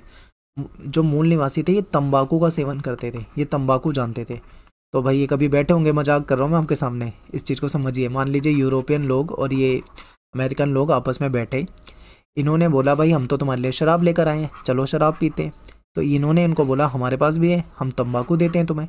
तो यूरोपियन को तंबाकू के बारे में जानकारी मिली और ये जो मूल निवासी थे इनको शराब के बारे में जानकारी मिली, ठीक है। आपस में ये दोनों चीज़ें आदान प्रदान हो गई। तो ये आपको समझ में आना चाहिए, क्लियर है, ठीक है। अब देखो आगे, अब बात करेंगे पारंपरिक धारणाएं। तो 18वीं सदी में पश्चिमी यूरोप के लोग सभ्य मनुष्य की पहचान किस आधार पे करते थे। जो पश्चिमी यूरोप के लोग थे ना, वो अपने आप को सभ्य समझते थे, और वो सभ्य लोगों की पहचान कैसे करते थे, वो कुछ चीज़ों पे। सबसे पहले वो देखते थे कि व्यक्ति साक्षर कितना है, पढ़ा लिखा व्यक्ति है तो उसको सभ्य मानते थे। फिर उसको देखते थे संगठित धर्म है या नहीं, उस आधार पे मानते थे। फिर शहरीपन के आधार पे, जो लोग शहरों में रहते थे उनको तो ये सभ्य मानते थे, जो गाँव में जंगलों में रहने वाले लोग हैं उनको ये असभ्य मानते थे, ठीक है। तो यूरोपियन लोगों को अमेरिका के जो मूल निवासी थे वो असभ्य लगे। क्यों? क्योंकि मूल निवासी जो थे जंगलों में रहते हैं, जरूरत के अकॉर्डिंग उत्पादन करते हैं, ज़्यादा शिकार भी नहीं करते हैं, ज़्यादा प्रॉफिट के चक्कर में नहीं पड़ते हैं, ठीक है, ज़्यादा पढ़े लिखे भी नहीं होंगे उनकी तरह, तो इसीलिए उनको वो असभ्य लगे। फ्रांसीसी एक दर्शन शास्त्री, एक फिलोसफर है जिनका नाम है ज्यां जैक रूसो, ठीक है, इनको शॉर्ट में हम रूसो कह लेते हैं क्योंकि नाम आपको याद रखना मुश्किल है। तो फ्रांसीसी जो फिलोसफर थे रूसो, इन्होंने कुछ यूरोपियों के लिए ऐसे लोगों की ऐसे लोगों की तारीफ के काबिल थे, ठीक है। क्योंकि देखो यूरोपियन लोग ज़्यादातर मूल निवासियों को असभ्य मानते हैं, लेकिन कुछ यूरोपियन लोग, कुछ फिलोसफर ऐसे भी हैं जो इनको असभ्य नहीं मानते, वो उनको ठीक ठाक मानते हैं, क्योंकि वे सभ्यता की विकृतियों से अछूते हैं, क्योंकि उनकी सभ्यता में कोई विकृति नहीं है, वो अपनी सिंपल जिंदगी जीते हैं, जंगल में रहते हैं, जंगलों से जुड़े हुए लोग हैं, ठीक है। इसके लिए एक प्रचलित पद ये था, एक शब्द यूज किया जाता था जिसका नाम था उदात्त उत्तम जंगली। एक दूसरा नजरिया भी था, वो क्या था, अंग्रेजी के कवि विलियम वर्ड्सवर्थ जो थे, इन्होंने क्या लिखा है ये समझिए। ये कहते हैं किसी अमेरिकी मूल निवासी से नहीं मिला था, यानी ये जो वर्ड्सवर्थ हैं और रूसो जो हैं ये कभी भी किसी मूल निवासी से मिले नहीं थे, लेकिन फिर भी उनके बारे में लिखा क्या है ये समझिए। ये क्या, वर्ड्सवर्थ जो हैं वो वर्णन करते हुए लिखते हैं कि जंगलों में रहते हैं ये लोग, यहाँ पे कल्पना शक्ति के पास उन्हें भाव संपन्न करने और ऊंचा उठाने या पुरस्कृत करने का अवसर बहुत कम है, ठीक है, उनके पास अवसरों की बहुत कमी है। इसका मतलब ये है कि प्रकृति के निकट रहने वालों की जो कल्पना शक्ति होती है और जो भावना होती है वो बहुत कम होती है, बहुत ही सीमित होती है। यानी कि ये लोग कभी भी अमेरिका के रहने वाले मूल निवासियों से मिले नहीं हैं, कभी उनको देखा नहीं है, कभी उनको समझा नहीं है, लेकिन फिर भी उनके बारे में इनके जो विचार थे उन्होंने लिखे हैं, तो ये आपको पता होना चाहिए। मूल बाशिंदे जो थे वो यूरोपियन लोगों के साथ जिन चीज़ों का आदान प्रदान करते थे वे उनके लिए दोस्ती में दिए गए उपहार थे। अब समझिए, देखो यहाँ पे कितना बड़ा सोच का फर्क है। जो मूल बाशिंदे हैं वो यूरोपीय लोगों से भी कुछ चीज़ों का आदान प्रदान कर रहे हैं। यूरोपीय लोग इनको क्या देते हैं, इनको बंदूक दे देते हैं, इनको कंबल दे देते हैं, इनको शराब दे देते हैं, यही था ना। मूल बाशिंदों के पास जो चीज़ें थी वो उनको बदले में दे देते थे, लेकिन ये दोस्ती के तौर पे, एक गिफ्ट के तौर पे दे रहे हैं। यानी मूल बाशिंदे बहुत ही मासूम है, वो उसको गिफ्ट के रूप में दे रहे हैं, लेकिन जो यूरोपियन लोग हैं वो बहुत ही शातिर और बहुत ही चालाक, बहुत ही तेज हैं, उनका पूरा बिजनेस माइंड है, वो व्यापार के नज़रिए से आए हैं, उनको दोस्ती वगैरह से कुछ नहीं लेना देना, ठीक है। ये था। दूसरी ओर अमीरी का सपना देखने वाले यूरोपीय लोग, क्योंकि यूरोपीय लोग जो थे वो अमीरी का सपना इसलिए देख रहे हैं क्योंकि उनको पता है कि यहाँ पे संसाधन बहुत है। उनको पता है इन संसाधनों को अगर हम अमेरिका के मूल बासिंदों से ले जाके यूरोप में बेचेंगे तो बहुत पैसा मिलेगा, बहुत मुनाफा मिलेगा। तो इसलिए यूरोपीय लोगों के लिए मछली और रोएदार खाल जो था वो माल थे। माल मतलब उनके लिए एक वस्तु थी। वस्तु का मतलब यहाँ पे जो उनको मुनाफा देने वाली वस्तु थी, क्योंकि इस चीज़ को यहाँ से ले जाएंगे ये इनसे और वहाँ पे जाके महंगे दामों में बेच लेंगे जिससे कि इनको मुनाफा हो जाएगा। ठीक है, तो यहाँ पे आपको दोनों की सोच का पता लग रहा है कि जो मूल बाशिंदे हैं वो उनको चीज़ें दोस्ती में दे रहे हैं, गिफ्ट में दे रहे हैं, लेकिन वो उस चीज़ को लेकर पैसा कमाने के लिए सोच रहे हैं। तो क्लियर आपको समझ में आया? आगे देखो, इन बेचे जाने वाली चीज़ों के दाम पूर्ति के आधार पे साल दर साल बदलते रहते थे। ठीक है, डिमांड और सप्लाई वाला रूल यहाँ पे लग रहा है। जैसे जैसे मतलब उसकी पूर्ति के आधार पे उसका जो दाम है वो बदलता रहता है। तो मूल निवासी इसे समझ नहीं सकते थे। मूल निवासी क्यों नहीं समझ सकते थे? क्योंकि मूल निवासी कभी भी यूरोप में नहीं गए थे, कभी भी उन्होंने यूरोप का बाजार नहीं देखा था, कभी भी यूरोप के बाजार के बारे में उनको जानकारी नहीं थी। उनको ये भी नहीं पता था, वो तो उनको गिफ्ट समझ के दे रहे, लो भाई तुम्हारे लिए गिफ्ट है, लेकिन उन्हें थोड़ी पता है कि वो उस गिफ्ट को ले जाके बेच रहा है। उनको थोड़ी पता है कि उससे वो पैसा कमा रहा है, वो मुनाफे के लिए आ रहा है। ये चीज़ इनको नहीं पता थी बिल्कुल भी मूल निवासियों को। उनके लिए तो ये सब पहले की तरह था। यूरोपीय व्यापारी जो थे इनको चीज़ों के बदले में कभी तो बहुत सारा सामान दे देते थे, तो कभी कभी बहुत कम भी दे देते थे। वे यूरोपीय लोगों के लालच को देखकर दुखी होते थे, क्योंकि भाई जो मूल निवासी थे वो समझ रहे थे कि यूरोपीय लोग जो हैं वो लालची हैं और ये तो उनको दोस्ती के तहत गिफ्ट की तरह दे रहे हैं, लेकिन वो कहीं ना कहीं लालची हैं, उसका लाभ कमाने की कोशिश कर रहे हैं, ऐसा मूल निवासी समझने लगे थे। फिर प्रचुर मात्रा में रोएदार खाल हासिल करने के लिए उन्होंने क्या करा, सैकड़ों ऊद बिलावों को हलाल किया, जो मूल बासिंदों को काफ़ी विचलित करता था। अब क्या है, हमने क्या समझा था शुरू में कि मूल बासिंदे जो थे, मूल निवासी जो थे, वो शिकार कितना करते थे? उतना ही शिकार करते थे जितना उनको भोजन के लिए ज़रूरी है। लेकिन जो यूरोप के लोग हैं वो कितना शिकार करेंगे? वो तो मुनाफे के लिए कर रहे हैं शिकार, भोजन के लिए या अपनी ज़रूरत के लिए थोड़ी कर रहे हैं। वो तो मुनाफा कमाना है, तो जाहिर सी बात है ज़्यादा से ज़्यादा मुनाफा चाहेंगे। तो ऐसे में क्या हुआ, यूरोप के जो लोग थे वो सैकड़ों ऊद बिलाव जो है, ऊद बिलाव जानवर होता है जिसकी रोएदार खाल होती है। ठीक है, आप गूगल पे सर्च करेंगे ऊद बिलाव आपको दिख जाएगा। तो जो यूरोप के लोग थे वो सैकड़ों ऊद बिलावल को हलाल करने लगे, यानी उनको मारने लगे। अब इस बात को मूल बाशिंदों को ये बात काफ़ी विचलित कर रही थी। मूल बाशिंदे कभी भी इतना ज़्यादा शिकार नहीं करते थे, तो वो दुखी हो रहे थे, वो डर रहे थे। उनको क्या डर था? उनको ये लगता था कि जिस तरीके से यूरोप के लोग इन जानवरों को मार रहे हैं ना, हो सकता है ये जानवर उनसे कभी ना कभी बदला लेंगे, तो इसलिए वो डरे हुए रहते थे। यूरोपीय व्यापारी लोगों के पीछे पीछे अमेरिका में बसने के लिए और भी लोग आए। अब जब यूरोपीय व्यापारी जाते हैं अमेरिका में तो उनके पीछे पीछे बहुत सारे लोग आ जाते हैं, वो वहाँ पे बसना चाहते हैं। क्यों बसना चाहते हैं? देखो, यूरोप में कुछ कमियां थी, इसलिए वो अमेरिका जाके बसना चाहते थे। कमियां क्या थी समझते थे कि 17वीं सदी से यूरोपीय लोगों के कुछ समूह जो थे, जो ईसाई धर्म के थे, वो अलग अलग संप्रदाय से ताल्लुक़ रखते थे, जिस वजह से उनका उत्पीड़न होता था। कई सारे ऐसे लोग थे जो ईसाई तो थे लेकिन उनको कैथोलिक जो चर्च थी उसके उसके वर्चस्व से दुखी थे। कई लोग जो थे प्रोटेस्टेंटवाद, मैंने आपको लास्ट किसी चैप्टर में पढ़ा है, प्रोटेस्टवाद ऐसे कुछ जो था, ठीक है, जो मतलब ईसाइयत सोच से थोड़ा सा आगे सोचते थे, वो लोग दुखी होते थे। तो इसलिए वो कहीं ना कहीं उस जगह से जाके बाहर बसना चाहते थे। तो उनमें से बहुत सारे लोगों ने यूरोप को छोड़ दिया और एक नई ज़िंदगी शुरू करने के लिए अमेरिका चले गए। जब तक वहाँ खाली ज़मीनें थी तो कोई समस्या नहीं थी, लेकिन धीरे धीरे वे और अंदर मूल निवासियों के गांव की तरफ बढ़ने लगे। ठीक है, यानी कि पहले वो अमेरिका की तरफ बढ़े हैं, अमेरिका में रहने लगे हैं, फिर वो धीरे धीरे मूल निवासी के गांव की तरफ बढ़ने लगे हैं, जहाँ पे मूल निवासी रहते हैं उनकी ज़मीनों में जाने लगे हैं।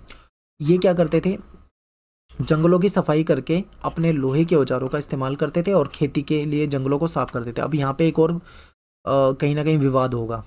जो देखिए, मैंने आपको स्टार्टिंग में बताया था, मूल निवासी जो थे वो ज़्यादा जंगलों को साफ़ नहीं करते थे। उनके पास थोड़ी सी ज़मीन थी, थोड़ी सी ज़मीन में मतलब थोड़ी सी ज़मीन में वो खेती करते थे और थोड़ी सी ज़मीन में उनको जो खेती में जो उनको फसल मिल जाती थी उससे वो अपना जीवन जीते थे। यानी वो खेती को छोटे पैमाने पे करते थे। कभी भी मूल निवासियों ने खेती को बड़े पैमाने पे करने की कोशिश नहीं की, ये मैं आपको स्टार्टिंग में बता चुका हूँ। लेकिन जब ये बाहर के लोग आ गए हैं, यानी जो यूरोप के लोग आ गए हैं, इन्होंने क्या करा, उनके जंगल को काटना शुरू कर दिया, लोहे के औजारों से जंगल को साफ करके खेती करने लगे। ये बड़े पैमाने पे खेती करना चाहते हैं क्योंकि ये प्रॉफिट भी कमाना चाहते हैं। तो यहाँ पे दोनों के विचार अलग अलग हैं। मूल निवासी और यूरोपीय लोग जब जंगल को देखते तो उनकी निगाह में अलग अलग चीज़ें आती थी। ठीक है। मूल निवासियों का जो नज़रिया था जंगल के प्रति वो अलग होता था, यूरोपीय लोगों का नज़रिया अलग होता था। मूल निवासी जंगल को का सम्मान करते थे, वो जंगलों को काटना ज़्यादा पसंद नहीं करते थे, जबकि यूरोपीय लोग जंगल को काट के साफ करके खेती योग्य बना के ज़्यादा ज़्यादा खेती करके ज़्यादा ज़्यादा लाभ कमाना चाहते थे। तो दोनों का नज़रिया जो था अलग था। मूल निवासियों ने उन रास्तों की पहचान करी, ठीक है, जो यूरोपीय लोगों के लिए अदृश्य थे, यानी उन्होंने ऐसे ऐसे रास्ते ढूंढने शुरू कर दिए जो वो नहीं जानते थे। यूरोपीय लोगों की कल्पना में कटे हुए जंगल की जगह मक्के के खेत उभरते थे, ठीक है। यूरोपीय लोग जब जंगलों को देखते थे तो उनके दिमाग में ये आता था कि इस जंगल को साफ कर देंगे और यहाँ पे मक्का उगाया करेंगे, ठीक है। बिल्कुल अलग नज़रिया, और उस मक्के से हम लाभ कमाएंगे, मुनाफा कमाएंगे, ऐसा इनका नज़रिया था। अब समझिए जेफरसन क्या कहता है। जेफरसन का सपना एक ऐसे देश का था जो छोटे छोटे खेतों वाला यूरोपीय लोगों से आबाद हो। जेफरसन ने ऐसा सपना देखता था कि एक ऐसा देश होना चाहिए जहाँ पे छोटे छोटे खेत हों और यहाँ पे सारे के सारे यूरोपीय लोग रहते हों। मूल निवासी जो अपनी ज़रूरत के लिए फसलें उगाते थे, मूल निवासी हमेशा फसल उगाते थे अपनी ज़रूरत के अकॉर्डिंग। अगर उनको भाई खाने के लिए मान लो 10 किलो अनाज चाहिए तो वो 10 किलो अनाज ही उगाएंगे। वो कभी भी मतलब बड़े पैमाने पे खेती करके लाभ नहीं कमाना चाहते थे। ये कभी भी बिक्री के लिए, बेचने के लिए नहीं फसल उगाते थे, ना ये किसी तरीके के मुनाफे के लिए फसल उगाते थे। और ज़मीन का मालिक बनने का को भी ये गलत मानते थे, कभी भी ज़मीन पे मालिकाना हक नहीं चाहते थे, मिल्कियत नहीं चाहते थे। तो इस बात को, ठीक है, तो अंग्रेज जो यूरोपीय थे वो इस चीज़ को बेवकूफ़ी समझते थे।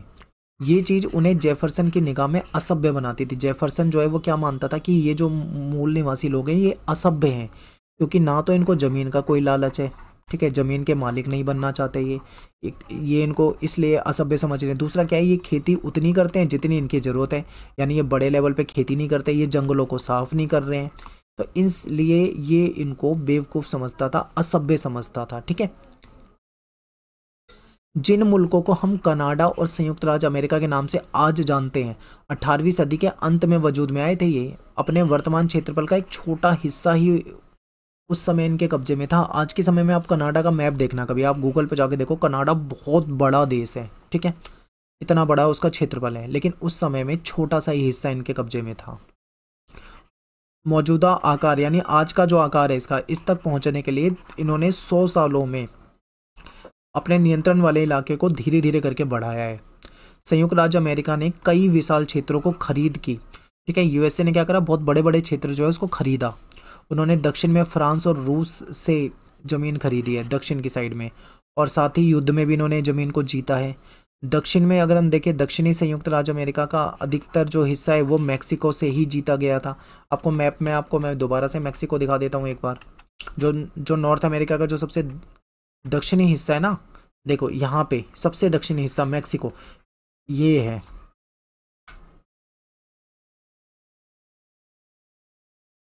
ठीक है। और किसी के मन में कभी भी ख्याल नहीं आया कि उन इलाकों में रहने वाले मूल बाशिंदों की रजामंदी ले लें। मूल बाशिंदों की कभी किसी ने कदर नहीं करी, हमेशा उनको यूरोपीय लोग असभ्य मानते थे, कोई भी काम उससे करते थे उनकी कोई रजामंदी नहीं लेते थे, ठीक है, अपना पूरी तरीके से शासन चला रहे थे।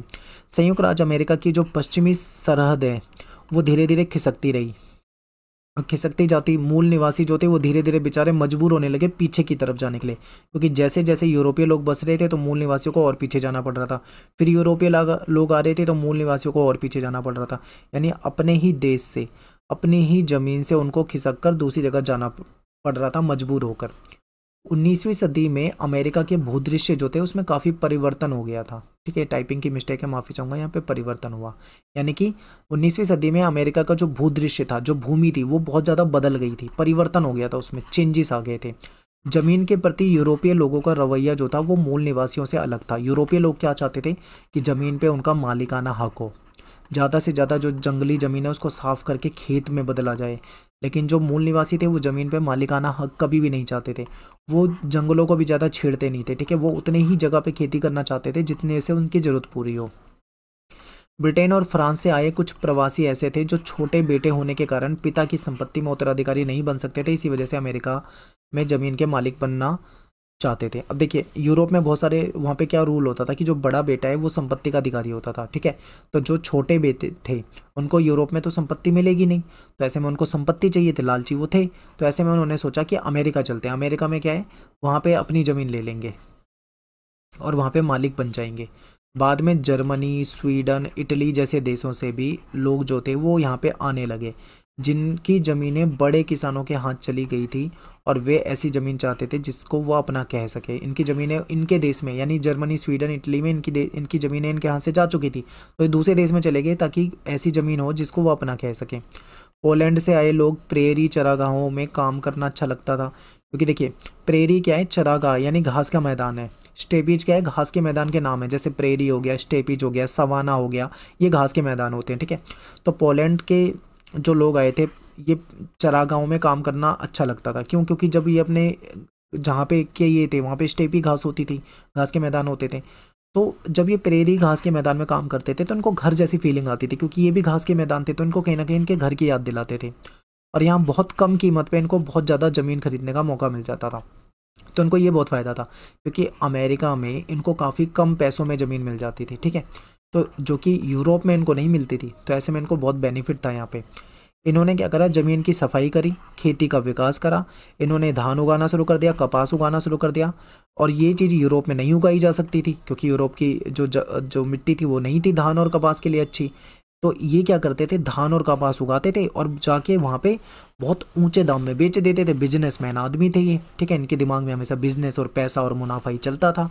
इस तरीके से इन्होंने अपने खेतों को जंगली जानवरों से बचाने के लिए इन्होंने क्या, क्योंकि खेतों में जंगली जानवर आ जाते थे, तो इन्होंने धीरे धीरे जंगली जानवरों को मारना शुरू कर दिया और धीरे धीरे करके इन्होंने सारे जंगली जानवर मार दिए।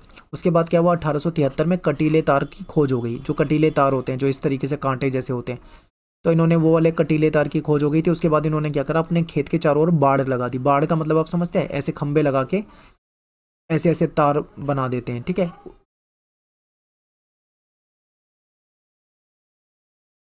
समझ रहे हो, इस तरीके से क्या करते हैं, बाड़ लगा देते हैं, जिसकी वजह से सुरक्षित होता है। अब कोई जानवर इनके खेत में नहीं घुसेगा, तो इससे इनका खेत सेफ हो जाता है, ये सुरक्षित रहते हैं। घर के बाहर काम करने के नज़रिए से दक्षिण इलाके की जलवायु यूरोपीय के लिए काफ़ी गर्म थी, ठीक है, क्योंकि यूरोपीय लोग जो थे उनकी जो जलवायु वो ठंडी है यूरोप की, लेकिन दक्षिणी इलाके की जलवायु जो थी वो यूरोप की नज़रिए से देखें तो गर्म थी, तो इनको फ़ायदा होता था। और दक्षिणी अमेरिकी उपनिवेशों का ये अनुभव रहा है कि दास बनाए गए मूल निवासी बहुत बड़ी संख्या में मौत के शिकार हुए थे, ठीक है। जो मूल निवासी जो थे, जो दास वगैरह बना लिए गए थे, ये बहुत बड़ी संख्या में मार दिए गए थे, मर गए थे, आप ये समझ लीजिए। इसलिए जो बागान के मालिक थे, इन्होंने क्या करा, अफ्रीका से दास खरीदने शुरू करे, क्योंकि जो बागान होते थे उसमें बड़ी संख्या में दासों से काम कराया जाता था, दास की बहुत ज़्यादा ज़रूरत होती थी। तो इन्होंने क्या करा, वहाँ के मर गए थे ज़्यादातर, तो इन्होंने क्या करा, अफ्रीका से दास खरीदने शुरू करे। तो दास, अब दास अफ्रीका से आ रहे हैं, वो यहाँ पे काम कर रहे हैं। इसी समय में क्या हुआ था, एक सिस्टम चला था दास प्रथा का विरोध, बहुत ज़्यादा दास प्रथा का विरोध होता था। तो दास प्रथा के विरोधी जो समूह थे, इनके विरोध के चलते दासों का जो व्यापार था उस पर तो रोक लग गई, यानी कि जो दासों का व्यापार उस पर रोक लग गई, लेकिन जो अफ्रीकी जो संयुक्त राज्य अमेरिका में थे, यानी जो पहले से दास के रूप में थे, वो तो दास रह गए, उनके बच्चे भी वहाँ पे दास ही बने रहे, लेकिन जो नए दास है उनको बनाने से, उनको खरीदने बेचने पर रोक लगा दी गई। अमेरिका के उत्तरी राज्यों ने, जहाँ पे अर्थव्यवस्था जो थी वो बागान पे निर्भर नहीं थी, जहाँ पे बागान नहीं थे, अब बागान नहीं है तो दास की ज़रूरत नहीं है, दास मजदूरों की ज़रूरत नहीं है, तो ऐसे में यहाँ पे क्या हुआ, दास प्रथा को ख़त्म करने के पक्ष में दलीलें दी गई, यानी कि दास प्रथा बहुत बेकार है, ये अमानवीय है, ये गलत है, ऐसा नहीं होना चाहिए, इस तरीके से दलीलें दी जाने लगी और इसको बेकार पर प्रथा बताया गया। 1861-65 में दास प्रथा को जारी रखने और उसको ख़त्म करने के बीच में विवाद शुरू हो गया। अब एक तरफ वो लोग थे जो कहते थे दास प्रथा होनी चाहिए, एक तरफ वो लोग थे जो कहते थे दास प्रथा नहीं होनी चाहिए। इन सोच वालों के लोगों के बीच में युद्ध शुरू हो गया। दासता विरोधियों को दासता विरोधी की जीत हुई और दास प्रथा खत्म कर दी गई, यानी जो दास प्रथा को अच्छा नहीं मानते वो लोग जीत गए और दास प्रथा को समाप्त कर दिया गया। लेकिन अफ्रीकी मूल के जो अमरीकी लोग थे, उनको कहीं ना कहीं जो नागरिकी स्वतंत्रता है, इसके लिए लंबे समय तक संघर्ष चलता रहा। 20वीं सदी में जाके इनको कहीं ना कहीं दास प्रथा और ये जो भेदभाव था उससे मुक्ति मिल पाई, ठीक है। दास प्रथा तो समाप्त हो गई, लेकिन इनके साथ भेदभाव होता था, स्कूलों में, ट्रेन में, बस में, इनके लिए अलग से व्यवस्था होती थी। ये इसको 20वीं सदी में समाप्त कर दिया गया और इनको बराबर का समझा जाने लगा। कनाडा की सरकार जो थी, कनाडा की सरकार, उसके सामने एक समस्या लंबे समय से थी जो अभी तक ठीक नहीं हो पाई थी। वो समस्या क्या थी कि 1763 में ब्रिटिश लोगों ने फ्रांस के साथ जो लड़ाई हुई थी उसमें कनाडा को जीता था। फ्रांसीसी जो आबाद कर रहे हैं वो लगातार क्या करते थे, जो फ्रांसीसी लोग थे वो स्वायत्त राजनीतिक दर्जे की मांग कर रहे थे। तो 1867 में इसका सोल्यूशन निकाला गया। कनाडा को स्वायत्त राज्यों का एक महासंघ बना दिया गया और इस समस्या, जो इनकी समस्या चली आ रही थी, उसको सोल्व कर दिया गया, इसका हल निकाल लिया गया। आगे देखते हैं, अपनी जमीन से मूल बासिंदों की बेदखली। अब आपको समझ में आ गया होगा कि यूरोप के लोग क्या सोच लेकर आए थे और मूल निवासी जो थे वो इनके बारे में क्या सोचते थे।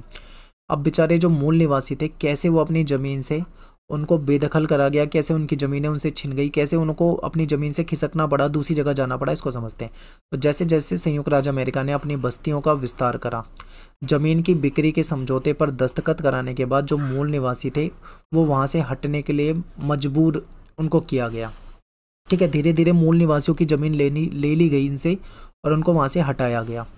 इसके बहुत सारे उदाहरण मिलते हैं जहाँ पे अमेरिकियों, यानी अमेरिकियों मतलब जो यूएसए के जो यूरोपीय हैं, ठीक है, जो यूएसए में रहने वाले, अमेरिका में रहने वाले जो यूरोपीय लोग हैं, इनके द्वारा जो वहाँ के मूल निवासी थे, यानी बाहर से आए हुए लोगों के द्वारा वहाँ के परमानेंट निवासियों के साथ कैसे धोखा किया गया, उनकी ज़्यादा ज़मीन ले ली गई, उनको पैसे देने के मामले में उनके साथ वादा खिलाफ़ी की गई, किस तरीके से उनको धोखा दे दिया गया, ये सब बातें मिलती हैं। उच्च अधिकारी जो थे, जो बड़े बड़े अधिकारी होते थे, वो भी मूल बाशिंदों को बेदखली को गलत नहीं मानते थे। जिन लोगों ने पहले से रहने वाले कबीलों की ज़मीनें ले ली, ठीक है, वे इस आधार पर अपने को सही बता रहे हैं, वो ये बोल रहे हैं कि मूल निवासी जो लोग हैं वो ज़मीन का ज़्यादा इस्तेमाल नहीं जानते, इसलिए उनके कब्जे में ज़मीन नहीं रहनी चाहिए। अब सफाई दे रहे हैं, कहने का मतलब ये है, कह रहे हैं कि मूल निवासी जो है इनकी ज़मीन ले लेनी चाहिए। बिल्कुल ठीक किया जो इनकी ज़मीन ले ली, क्योंकि ये लोग तो ज़मीन का इस्तेमाल ही नहीं जानते, ये लोग ज़्यादा ज़मीन पर खेती नहीं करते, ये ज़मीन को सही तरीके से यूज़ नहीं कर पा रहे हैं। इस तरीके से बोल बोल के और अपने आप को सही साबित करने का प्रयास किया इन्होंने। ठीक है, ये इस बिना पर मूल निवासियों की आलोचना करते थे कि ये कहते थे कि मूल निवासी जो है बहुत आलसी हैं, इसलिए बाजार के लिए उत्पादन करने में अपने शिल्प कौशल का इस्तेमाल नहीं करते, यानी कि ये आलसी हैं, इसीलिए ये थोड़ी सी खेती करते हैं, थोड़ी सी फसल उगाते हैं और खा पी के उसको बराबर कर देते हैं, लेकिन ये कभी भी बाजार के लिए बेचने के लिए फसल नहीं उगाते, क्योंकि ये आलसी लोग हैं। अंग्रेजी सीखने और ढंग के कपड़े, ढंग के कपड़े का मतलब है जो यूरोपीय जैसे कपड़े, यानी कि ये लोग अंग्रेजी नहीं सीखते हैं और ये अच्छे कपड़े नहीं पहनते हैं। ठीक है, और कुल मिलाकर उनका कहना था कि ये मर खपने के लायक है, यानी ये मरने के लायक है, इनके साथ ऐसा ही होना चाहिए, ऐसा बोलना चाह रहे थे ये।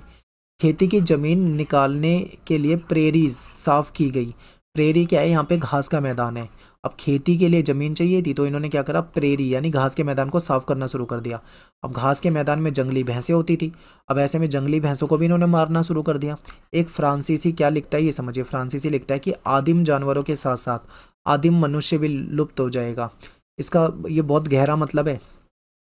आदिम जानवर कौन से हैं, ये जो जंगली भैंसे वगैरह हैं, जो जंगली जानवर हैं, यहाँ पे कह रहे हैं कि अब जब ये प्रेरी घास के मैदान ख़त्म कर देंगे तो जाहिर सी बात है जानवर भी ख़त्म कर देंगे, जानवर भी ख़त्म हो जाएंगे, इसके साथ साथ आदिम मनुष्य भी लुप्त हो जाएगा। आदिम मनुष्य लुप्त होने का मतलब है जो मूल निवासी हैं उनको ही तरफ इशारा कर रहे हैं, यानी जैसे ही ये घास के मैदान साफ़ हो जाएंगे, जंगली जानवर साफ़ हो जाएंगे, ऐसे ही ये लोग भी धीरे धीरे ख़त्म होने लग जाएंगे।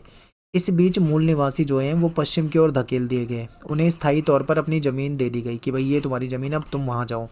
और अक्सर क्या होता था, उनको उस जो उनको ज़मीन दी गई थी उस ज़मीन से भी बेदखल होना पड़ता था। अगर मान लो उनकी ज़मीन के अंदर सीसा, सोना, तेल, खनिज कुछ चीज़ मिल जाए, गलती से अगर कोई भी संसाधन उनकी ज़मीन में मिल जाए तो उनको वहाँ से भी भगा देते थे, चलो भाई तुम यहाँ से भी जाओ, अब यहाँ पे संसाधन मिल गया, हम उसका इस्तेमाल करेंगे। तो अब देखो किस तरीके से यूरोप के लोग आए मुनाफा कमाने के लिए और धीरे धीरे धीरे धीरे करके इन्होंने पूरे देश में कब्जा कर लिया और यहाँ के रहने वाले लोगों को वहाँ से भगा दिया और उनकी खुद की ज़मीनें लेके उनको उनकी क्या हालत कर दी है ये आपको यहाँ पे समझ में आया होगा। मूल निवासी जो थे बेचारे वो छोटे इलाके में कैद कर दिए गए, छोटा सा इलाका था उनके लिए, वो छोटा सा इलाका था, उसको रिजर्वेशन या फिर आरक्षण कहा जाता था। और ऐसी ज़मीन होती थी ये जिसके साथ उनका पहले कोई रिश्ता नहीं था, यानी पहले उन जिस ज़मीन पे रहते थे, जिस जगह पे खेती करते थे, जिस जगह पे वो शिकार करते थे, उस जगह से उनको भगा कर दूसरी जगह पे दे दिया गया, जहाँ पे ना वो कभी जाते होंगे, ना उस ज़मीन से उसका कोई रिश्ता होता होगा, वो ज़मीन पे रहने के लिए मजबूर होना पड़ा। और ऐसा नहीं है कि इन्होंने अपनी ज़मीन को बिना लड़े छोड़ दिया, इन्होंने लड़ाई करी, संघर्ष करा। बहुत सारे ऐसे उदाहरण मिलते हैं जहाँ पे संयुक्त राज्य की जो फौज है उसने 1865 से 1890 के बीच में जो विद्रोह है उसका दमन करा, ऐसे सबूत भी मिलते हैं, लेकिन फिर भी ये जीत नहीं पाए, कहीं ना कहीं इनकी ज़मीन जो है वो चली ही गई इनके हाथ से। एक बहुत इंपॉर्टेंट टॉपिक है गोल्ड रश, यानी उद्योगों की वृद्धि। देखो हमेशा से ये एक बात सबके दिमाग में थी, सबको उम्मीद थी ये हमेशा से बात की जाती थी कि जो उत्तरी अमेरिका है ना, इसकी धरती के नीचे सोना है, गोल्ड है, गोल्ड। तो यूरोपीय लोग जो थे वो व्यापारी, मुनाफे वाले, लालची लोग थे, ये आपको पहले ही पता है। तो 1840 में संयुक्त राज्य अमेरिका के कैलिफोर्निया में सोने के कुछ सबूत मिले। इसको गोल्ड रश को जन्म दिया। जब पता लगा कि भाई अमेरिका में, कैलिफोर्निया में सोने के सबूत मिले हैं, तो इसे गोल्ड रश नाम की जो कॉन्सेप्ट है ये सामने आया। गोल्ड रश का मतलब क्या है? ये उस आपाधापी का नाम है जिसमें हजारों की संख्या में जो यूरोपीय लोग थे, जो चुटकियों में अमीर बनना चाहते थे, करोड़पति बनना चाहते थे, अपनी तकदीर को संवारना चाहते थे, वो इस उम्मीद में अमेरिका पहुंच रहे थे, उम्मीद में पहुंच रहे थे कि यहाँ पे इनको जाते ही गोल्ड मिल जाएगा और इनको फ़ायदा हो जाएगा। इसके चलते पूरे महाद्वीप में रेलवे लाइन का निर्माण हुआ। ठीक है, यानी गोल्ड रश क्या है? गोल्ड रश एक आपाधापी, एक ऐसी घटना है जिसमें ये बताया गया था कि यूएसए में, अमेरिका में ज़मीन के नीचे सोना है। तो जो यूरोप के जो लालची लोग थे, जो मतलब चाहते थे भाई तुरंत ही किस्मत बदल जाए, जाके पैसे वाले बन जाएं, तो वो अमेरिका पहुंचे थे। इसी के चलते पूरे महाद्वीप में रेलवे की लाइन का निर्माण हुआ, जिसके लिए हजारों जो चीन के मजदूर थे वो रखे गए। संयुक्त राज्य अमेरिका में रेलवे का काम 1870 में पूरा हो गया और कनाडा में 1885 में पूरा हो गया। एड्रिड कार्नेगी जो है स्कॉटलैंड से आया हुआ व्यक्ति था। ये बहुत ही गरीब आप्रवासी था। संयुक्त राज्य अमेरिका के पहले करोड़पति उद्योगपति स्वामियों में एक था। यानी शुरू में आया था बहुत गरीब था, धीरे धीरे ये अमीर बना होगा। इसने ये कहा कि जो पुराने राष्ट्र हैं वो घोंगे की तरह चलते हैं, यानी धीरे धीरे सरकते हैं, लेकिन जो नया गणराज्य है वो किसी एक्सप्रेस की गति से दौड़ रहा है। समझ रहे हो? कहने का मतलब है कि यूरोप में, इनका इशारा कुछ ऐसा है कि यूरोप जो है पुराना राष्ट्र है, वहाँ पे धीमी धीमी गति से विकास हो रहा है, धीमी धीमी गति से लोग अमीर बनेंगे। लेकिन जो नया गणराज्य है, ठीक है, जो अमेरिका है, वो बहुत तेज़ी से उसका विकास होएगा, इसीलिए वो अमेरिका की तरफ आए हैं। तो चाहे संयुक्त राज्य अमेरिका, ठीक है, इनमें जो औद्योगिकरण शुरू हुआ था उसके कारण जो थे वो अलग अलग थे। जैसे कि अगर हम बात करते हैं इंग्लैंड की, तो इंग्लैंड में जो औद्योगिकरण शुरू हुआ था, ठीक है, इसका एक खास समय में शुरू होने के पीछे कारण था। कारण क्या था कि जो बड़े किसान थे उन्होंने छोटे किसानों की ज़मीन जो थी वो हड़प ली थी, उनको उनकी ज़मीनों से वंचित कर दिया था। अब जो छोटे खेतीहर थे, छोटे किसान थे, उनके पास उनकी ज़मीन तो बची नहीं। तो फिर उन्होंने सोचा कि क्यों ना अब हम कारखानों में जाके नौकरी करें। तो उन्होंने ज़मीन से वंचित होने के बाद कारखानों में जाके नौकरी करना शुरू कर दिया था। ठीक है, ये तो था इंग्लैंड का। अब इसके बाद बात करते हैं हम नॉर्थ अमेरिका की। तो उत्तरी अमेरिका जो है, यहाँ पे उद्योग जो है वो कई कारणों से विकसित हुए। कारण देखो दो थे मेन। पहला कारण क्या था कि रेलवे, उस समय में रेलवे का काम हो रहा था, तो रेलवे के लिए जो साज सामान होते हैं, ठीक है, जो भी उसमें यूज़ होने वाले सामान है, उन चीज़ों को बनाना, तो सबसे पहला ये कारण था। दूसरा कारण क्या था कि जो खेती होती है, खेती में कई तरह के औजार इस्तेमाल किए जाते हैं, तो वो जो खेती के औजार हैं उन औजारों को भी बनाना। ठीक है, इन दो कारणों के लिए यहाँ पे औद्योगिकरण शुरू हुआ था। कनाडा और संयुक्त राज्य अमेरिका दोनों ही जगह पे औद्योगिक नगरों का विकास हुआ और यहाँ पे बहुत तेज़ी से कारखाने जो थे वो बढ़ने लगे। फिर 1860 में संयुक्त राज्य अमेरिका का जो अर्थतंत्र था वो ज़्यादा विकसित नहीं था, ठीक है, वो अविकसित अवस्था में था, यानी कि डेवलप नहीं था। लेकिन 1890 तक आते आते ये जो है ये दुनिया का अग्रणी औद्योगिक देश बन चुका था। ठीक है, ये इंपॉर्टेंट है, यानी कि उद्योगों के मामले में काफ़ी आगे निकल चुका था ये। और यहाँ पे फिर बड़े पैमाने पे खेती का विस्तार हुआ। खेती जो थी वो बहुत बड़े लेवल पे की जाने लगी थी। जितनी भी ज़मीन थी, चाहे वो घास के मैदान हो या जंगल वाले जगह हो, उन सबको साफ़ किया जाने लगा और खेतों के रूप में उसको बदल दिया। 1890 तक आप ये लगा लो कि जो जंगली भैंस होती है वो पूरी तरीके से समाप्त कर दी गई, यानी उनका उन्मूलन कर दिया गया, उनको मार दिया गया था। और इस तरह शिकार वाली जो पहले जो लाइफस्टाइल चल रही थी, जो मूल बासिंदे थे, जो कभी शिकार पे जीते थे, ठीक है, वो वाला सिस्टम अब पूरी तरीके से यहाँ पे ख़त्म हो चुका था, यानी वो पूरी तरीके से समाप्त हो गई थी वो वाली परंपरा। ठीक है, शिकार पे जीने वाली परंपरा। अब बात करते हैं बदलाव की लहर। तो देखिए 1920 के दशक तक संयुक्त राज्य अमेरिका है और कनाडा, यहाँ के जो मूल निवासी हैं इनके लिए कुछ बेहतर होना शुरू नहीं हुआ, यानी इनकी हालत वैसी की वैसी थी 1920 के दशक तक। इनका हमेशा से शोषण होता आ रहा था, इनकी जो ज़मीनें थी वो छीन ली गई थी, इनके अधिकार छीन लिए गए थे। ठीक है, 1928 में लेवाइयस और मेरियम जो है, इनके निर्देशन में क्या हुआ, एक सर्वेक्षण करवाया गया, यानी कि एक सर्वे जो था वो कराया गया और उसको प्रकाशित किया गया, उसको छापा गया। इसका नाम था the problem of Indian administration. ठीक है, इसमें रिजर्वेशंस में रह रहे मूल निवासियों की स्वास्थ्य और शिक्षा सुविधाओं की दरिद्रता का बड़ा ही मार्मिक चित्रण प्रस्तुत किया गया था। यानी रिजर्वेशन कौन सी जगह थी? रिजर्वेशन वो जगह थी जहाँ पे इन मूल निवासियों को रहने के लिए मजबूर किया गया था। यानी इनको रिजर्वेशन वाली जो जगह थी उसको वो दे दी गई थी और यहाँ पे ये लोग रहा करते थे। और यहाँ पे बताया गया था इस सर्वे में कि यहाँ पे जो स्वास्थ्य की जो सुविधाएं हैं वो बहुत ही बेकार हैं, एजुकेशन यहाँ पे है नहीं। तो इसको देखकर जब इतना मार्मिक चित्रण प्रस्तुत किया गया, लोगों ने जब उसको पढ़ा तो कहीं ना कहीं उनको जो मूल निवासी हैं उनके प्रति उनके मन में सहानुभूति का भाव जगा। ठीक है, तो जो गोरे अमरीकी थे उनके मन में मूल निवासियों के प्रति सहानुभूति जागी, जिन्हें अपनी संस्कृति को पूरा निभाने से रोका जाता था। क्या था कि भाई इनको इनकी संस्कृति से रोका जा रहा था, इनको इनकी जंगली वाली जो ज़मीन थी उससे भगा दिया गया था। ठीक है, इनको इनकी जो पुरानी दिनचर्या थी अब ये उस तरीके से नहीं जी पा रहे थे, बार बार इनको अपनी जगह छोड़ के दूसरी जगह जाना पड़ता था। तो कहीं ना कहीं इनको जो पुराना जो इनका लाइफस्टाइल था, जो इनकी संस्कृति थी, उसको नहीं अपना पा रहे थे ये। और साथ ही साथ नागरिकता के लाभों से भी वंचित रखा गया, इनको नागरिकता के लाभ भी नहीं दिए गए, इनको अधिकार भी नहीं दिए गए। इससे संयुक्त राज्य अमेरिका में युगांतकारी जो कानून है उसको जन्म दिया। एक नए कानून 1934 का जो इंडियन रीऑर्गेनाइजेशन एक्ट है, इसके द्वारा जो रिजर्वेशंस है जहाँ पे मूल निवासियों को जमीन खरीदने और ऋण लेने का अधिकार हासिल हुआ। ठीक है, यानी कि अब इनके लिए कुछ कानून बनाए जाने लगे, धीरे धीरे इनके जो समस्याएं थी उसका समाधान करने का प्रयास किया गया। इसी के तहत 1934 में एक कानून लाया गया। इसके द्वारा क्या किया गया कि जो रिजर्वेशन में जो लोग रहते हैं, मूल निवासी जो रहते हैं, अब वो ज़मीन को खरीदने के लिए अब क्या कर सकते हैं, वो लोन ले सकते हैं, यानी ऋण लेने का इनको अधिकार मिल गया, जो कि पहले नहीं था। 1950 और 1960 के दशक में जो संयुक्त राज्य अमेरिका और कनाडा की जो सरकार है, इन्होंने जो मूल बाशिंदे हैं इनके लिए किए गए विशेष प्रावधान जो थे उसको खत्म कर दिए। क्या सोच के ख़त्म करा? ये सोचा कि भाई अगर इनके ये प्रावधान जो विशेष इनको मिल रहे हैं इसको अगर हम ख़त्म करते हैं तो ये मुख्य धारा में शामिल हो पाएंगे जैसे सभी रहते हैं। ठीक है, अर्थात ये यूरोपीय संस्कृति को अपना लेंगे, ऐसा इनको लग रहा था। लेकिन जो मूल बासिंदे थे वो ऐसा नहीं चाहते थे। देखिए, दुनिया में कहीं भी जो मूल निवासी होते हैं वो अपनी संस्कृति को छोड़ के दूसरी संस्कृति को अपनाना कभी भी पसंद नहीं करते। तो ऐसा ही इन्होंने भी करा, इन्होंने यूरोपीय संस्कृति को अपनाना ये पसंद नहीं कर रहे थे। तो 1954 में मूल निवासियों द्वारा तैयार किया गया था डिक्लेरेशन ऑफ इंडियन राइट्स। इसमें इस शर्त के साथ संयुक्त राज्य अमेरिका की नागरिकता को इन्होंने स्वीकार किया कि उनका जो रिजर्वेशन है, जो उनको जगह मिली हुई है रिजर्वेशन के नाम से, उसको वापस नहीं लिया जाएगा और उनकी जो परंपरा है, जो भी उनकी संस्कृति है, उसमें किसी भी प्रकार की दखल अंदाजी नहीं की जाएगी।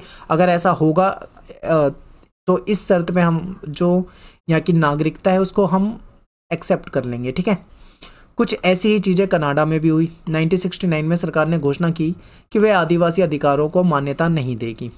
जब सरकार ने ऐसी घोषणा कर दी तो जो मूल निवासी थे उन्होंने क्या करा, उन्होंने इसका विरोध करा। ठीक है, उन्होंने धरना प्रदर्शन शुरू कर दिया, उन्होंने वाद विवाद की एक पूरी एक डिबेट की एक श्रृंखला आयोजित करी। तो ये चलता रहा। 1982 में एक संवैधानिक धारा के तहत मूल निवासियों के मौजूदा आदिवासी अधिकार और समझौता आधारित जो अधिकार थे उसको स्वीकृति मिलने तक ये सवाल हल नहीं हो पाया। लेकिन क्या होता है कि इन अधिकारों की बारीकियों के बारे में बहुत से फैसले जो थे वो बाकी थे और अब बिल्कुल साफ है कि दोनों मुल्कों के जो मूल निवासी हैं ये 18वीं सदी के मुकाबले अपनी संख्या में बहुत कम हो जाने के बावजूद भी, यानी कि इनकी जो संख्या थी वो धीरे धीरे कम होती जा रही थी, इसके बावजूद भी इन्होंने अपनी संस्कृति को निभाने के अधिकारों को लेकर हमेशा से दावेदारी करी। यानी कि जो इनकी संस्कृति थी उसी को अपनाना चाहते थे। ठीक है, और जो इनकी पवित्र भूमि पे अधिकार, जो इनकी पवित्र भूमि थी जिस पे कभी रहते थे, उस पे भी इन्होंने अपना अधिकार करा, अपनी दावेदारी रखी कि भाई वो हमारी ज़मीन थी और वो पवित्र भूमि हमारी ही रहेगी। ऐसी दावेदारी जो है 1880 के दशक में उनके पुरखे नहीं कर पाए थे, लेकिन इन्होंने क्या करा, इन्होंने बाद में अपनी दावेदारी करी अपनी पुरानी ज़मीन को लेकर। इसके बाद बात करेंगे ऑस्ट्रेलिया की। देखिए, जैसा आपने पढ़ा कि कनाडा में लोगों के साथ हुआ, ठीक है, उत्तरी अमेरिका में लोगों के साथ हुआ, मूल निवासियों के साथ हुआ, ऑस्ट्रेलिया में इनके साथ क्या होता है इसे समझिए। उत्तरी और दक्षिणी अमेरिका की तरह ऑस्ट्रेलिया में मानव निवास का एक लंबा इतिहास है। ऐसा माना जाता है कि जो शुरुआती मनुष्य थे, जो आदि मानव थे, ठीक है, ये ऑस्ट्रेलिया में 40,000 साल पहले आने शुरू हुए थे और ऑस्ट्रेलिया के साथ ये एक भू सेतु जो है जो न्यू गिनी नाम की जगह है वहाँ से ही आए थे, ऐसा कहा जाता है। लेकिन जो मूल निवासी हैं वो ये नहीं मानते, वो कहते हैं कि भाई ये मतलब हम यहाँ से नहीं आए बल्कि हम तो ऑस्ट्रेलिया के ही निवासी हैं, ठीक है, हम बाहर से नहीं आए बल्कि हम यहीं पे रहते हैं। मूल निवासी क्या कहते हैं, हम बाहर से नहीं आए, हम यहीं पे रहते हैं। और 18वीं सदी के आखिरी दौर में ऑस्ट्रेलिया में मूल निवासियों की 350 से 750 तक इनके समुदाय हुआ करते थे, और हर समुदाय की अपनी एक भाषा होती थी, जिसमें लगभग 200 भाषाएं हैं जो आज भी बोली जाती हैं। देसी लोगों का एक और विशाल समूह उत्तर में रहता है, जिसे टॉरस स्ट्रेट टापुवासी कहते हैं। ऑस्ट्रेलिया की आबादी जो है वो बहुत छितराई हुई है, कुछ यहाँ रहते हैं, कुछ यहाँ, कुछ यहाँ, कुछ मतलब अलग अलग जगह पे रहते हैं, छितराई हुई इनकी आबादी है। और आज भी वहाँ के ज़्यादातर शहर जो है वो समुद्र तट है उसके साथ साथ में ही बसे हुए हैं, क्योंकि जो अंदरूनी इलाका था, जो बीच का इलाका था, ठीक है, जैसे मान लीजिए मैं आपको बताता हूँ, ये समुद्र है मान लीजिए, ठीक है, इसके जो साथ साथ में ज़्यादातर बसे हुए क्षेत्र हैं, जो बीच का इलाका यानी जो यहाँ से दूर का इलाका है वो काफ़ी क्या था, शुष्क था, यानी वो एक तरह मरुभूमि के रूप में था, शुष्क था, काफ़ी सूखा इलाका था। ऑस्ट्रेलिया में यूरोप आबादकार यानी जो यूरोप के जो सेटलर कहा जाता था ना इन्हें, जो ये बाहर के आए हुए थे, इन्होंने मूल निवासी और ज़मीन के बीच में आपसी रिश्तों का किस्सा उत्तरी और दक्षिणी अमेरिका के किस्से से कई बिंदुओं पे मिलता जुलता है, ठीक है। इसकी शुरुआत जो है 300 साल बाद हुई, समझिए, जैसे कि देखिए उत्तरी और दक्षिणी अमेरिका के लोग जो थे, मूल निवासी जो थे, उनका जो उनकी ज़मीन से लगाव था कुछ वैसा ही इनका भी अपनी ज़मीनों से लगाव है, ये भी अपनी ज़मीनों से। और इनकी जो लाइफस्टाइल थी, इनकी हर तरह के जहाँ के भी आदिवासी हों, मूल निवासी हों, सबकी लाइफस्टाइल एक जैसी ही होती है, सब जंगलों से जुड़े होते हैं, ठीक है। तो कुछ उनसे मिलता जुलता ही था। मूल निवासियों के साथ हुई मुलाकात को लेकर कैप्टन कुक, देखिए कैप्टन कुक जो थे ये अपने जत्थे के साथ गए थे, और ये बताया गया कि जो मूल निवासी इनसे मिले थे वो बहुत ही दोस्ताना व्यवहार था उनका। लेकिन बाद में क्या होता है कि कोई एक मूल निवासी जो है वो जो कुक है इसकी हत्या कर देते हैं, कैप्टन कुक की हत्या कर देता है। जैसे ही कैप्टन कुक की हत्या होती है तो जो ब्रिटेन है, जो इंग्लैंड है, ठीक है, यूरोप के जो लोग थे, कहीं ना कहीं उनका रवैया जो था वो इनके प्रति बेकार हो जाता है, ठीक है, शत्रुतापूर्ण हो जाता है। और यूरोपीय लोग जो थे जब ये यहाँ पे आना शुरू हुए थे तो इनको मूल बाशिंदों के लिए खतरे की तरह नहीं देखा गया, कि मतलब ज़्यादातर क्या होता है कि जैसे मान लीजिए बाहर के लोग आते हैं तो कई बार ये सोचा जाता है कि कहीं हमारे लिए खतरा ना बने, लेकिन जो मूल निवासी जो थे उन्होंने इनको खतरा नहीं समझा। हालांकि वो समझ ही नहीं पाए कि मतलब कल को इनके साथ क्या क्या होगा, क्योंकि आपने देखा होगा कि चैप्टर के स्टार्टिंग में मैंने आपको बताया था, जब ये यूरोपियन लोग उत्तरी अमेरिका में गए थे तो वहाँ के लोगों ने भी इनका स्वागत किया था, ठीक है, ये व्यापार के लिए गए थे, उन्होंने इनके साथ दोस्ताना व्यवहार करा था। लेकिन धीरे धीरे ये वहाँ बसने लगे, किस तरीके से व्यापार हुआ, ये लालची थे, इन्होंने वहाँ के जानवरों को मारना शुरू करा, वहाँ के जंगलों को साफ करना शुरू कर दिया, वहाँ की जो प्रेरी घास के मैदान थे उसको ख़त्म करना शुरू करा, और धीरे धीरे करके इन्होंने उनकी ज़मीन हथिया ली, उनको बाहर जाके रिजर्वेशन में जाके अलग से रहने को मजबूर करा। लेकिन उन्होंने शुरू में थोड़ी अंदाज़ा लगाया था कि बाद में हमारे साथ ऐसा ऐसा हो जाएगा। ऐसा ही ऑस्ट्रेलिया के जो लोग थे इन्होंने भी मतलब अंदाज़ा नहीं लगाया कि इनके साथ बाद में क्या होगा। शुरू में इन्होंने इनके साथ दोस्ताना रिश्ते ही निभाए। अब समझिए, देखिए जैसे कि ब्राज़ील में क्या हुआ था, ब्राज़ील जो दक्षिणी अमेरिका की तरफ है उसमें पुर्तगाली कैदियों को बसाने का प्रयोग तब जाकर बंद कर दिया गया था। यानी कि क्या करा था, जो यूरोपीय लोग थे उन्होंने क्या करा, पुर्तगाल के जो लोग थे वहाँ उनको जाके ब्राज़ील में बसाया, और तब तक बसाया उन्होंने जब तक हिंसक बर्ताव ने मूल निवासियों के प्रति हिंसा पे उतारू नहीं करा। यानी कि क्या था, पुर्तगाली लोगों को वहाँ पे बसा दिया, अब पुर्तगाली लोग जाके वहाँ के मूल निवासियों को मारने पीटने लगे, ठीक है, उनके साथ हिंसा करने लगे। ऐसे में जो मूल निवासी थे वो बहुत गुस्से में आए, ठीक है, उन्होंने भी क्या करा, मतलब उसका जवाब दिया, हिंसा के साथ ही जवाब दिया। जब तक उन्होंने दोबारा से हिंसा के साथ जवाब नहीं दिया तब तक यूरोपियन लोगों ने क्या करा, पुर्तगाली कैदियों को वहाँ पे बसाना बंद नहीं करा। ऐसे ही ब्रिटिशों ने स्वतंत्र होने तक अमेरिकी उपनिवेश में भी यही तरीका अपनाया था, अमेरिका में भी उन्होंने इसी तरीके से बसाया था लोगों को। अब इन्होंने क्या करा, इन्होंने ऑस्ट्रेलिया में भी वही सिस्टम चालू कर दिया। ऑस्ट्रेलिया के ज़्यादातर शुरुआती आबादकार जो बाहर से आए हुए लोग थे, सेटलर जो थे, वो इंग्लैंड से निर्वासित होकर आए थे, ठीक है। ये क्या थे, इंग्लैंड में जो लोग क्रिमिनल थे, जो जेलों में रह रहे थे, उनका जो कारावास यानी उनकी जेल की सज़ा जब पूरी हो गई थी तो ब्रिटेन जो था उसने उनको अपने देश में रखने से मना कर दिया। उन्होंने बोला कि भाई अब तुम यहाँ नहीं रहोगे, बल्कि उनको कहाँ भेज दिया, ऑस्ट्रेलिया में। उन्होंने बोला कि अगर तुम जिंदा रहना चाहते हो तो यहाँ से ऑस्ट्रेलिया चले जाओ, ऑस्ट्रेलिया में रहने की तुम्हें इजाज़त है, लेकिन ब्रिटेन में तुम नहीं रहोगे। तो उन्होंने क्या करा, जिस तरीके से उन्होंने ब्राज़ील में बसाया था, अमेरिका में लोगों को बसाया था, उसी तरीके से इन्होंने क्या करा, ऑस्ट्रेलिया में भी बसाना शुरू कर दिया।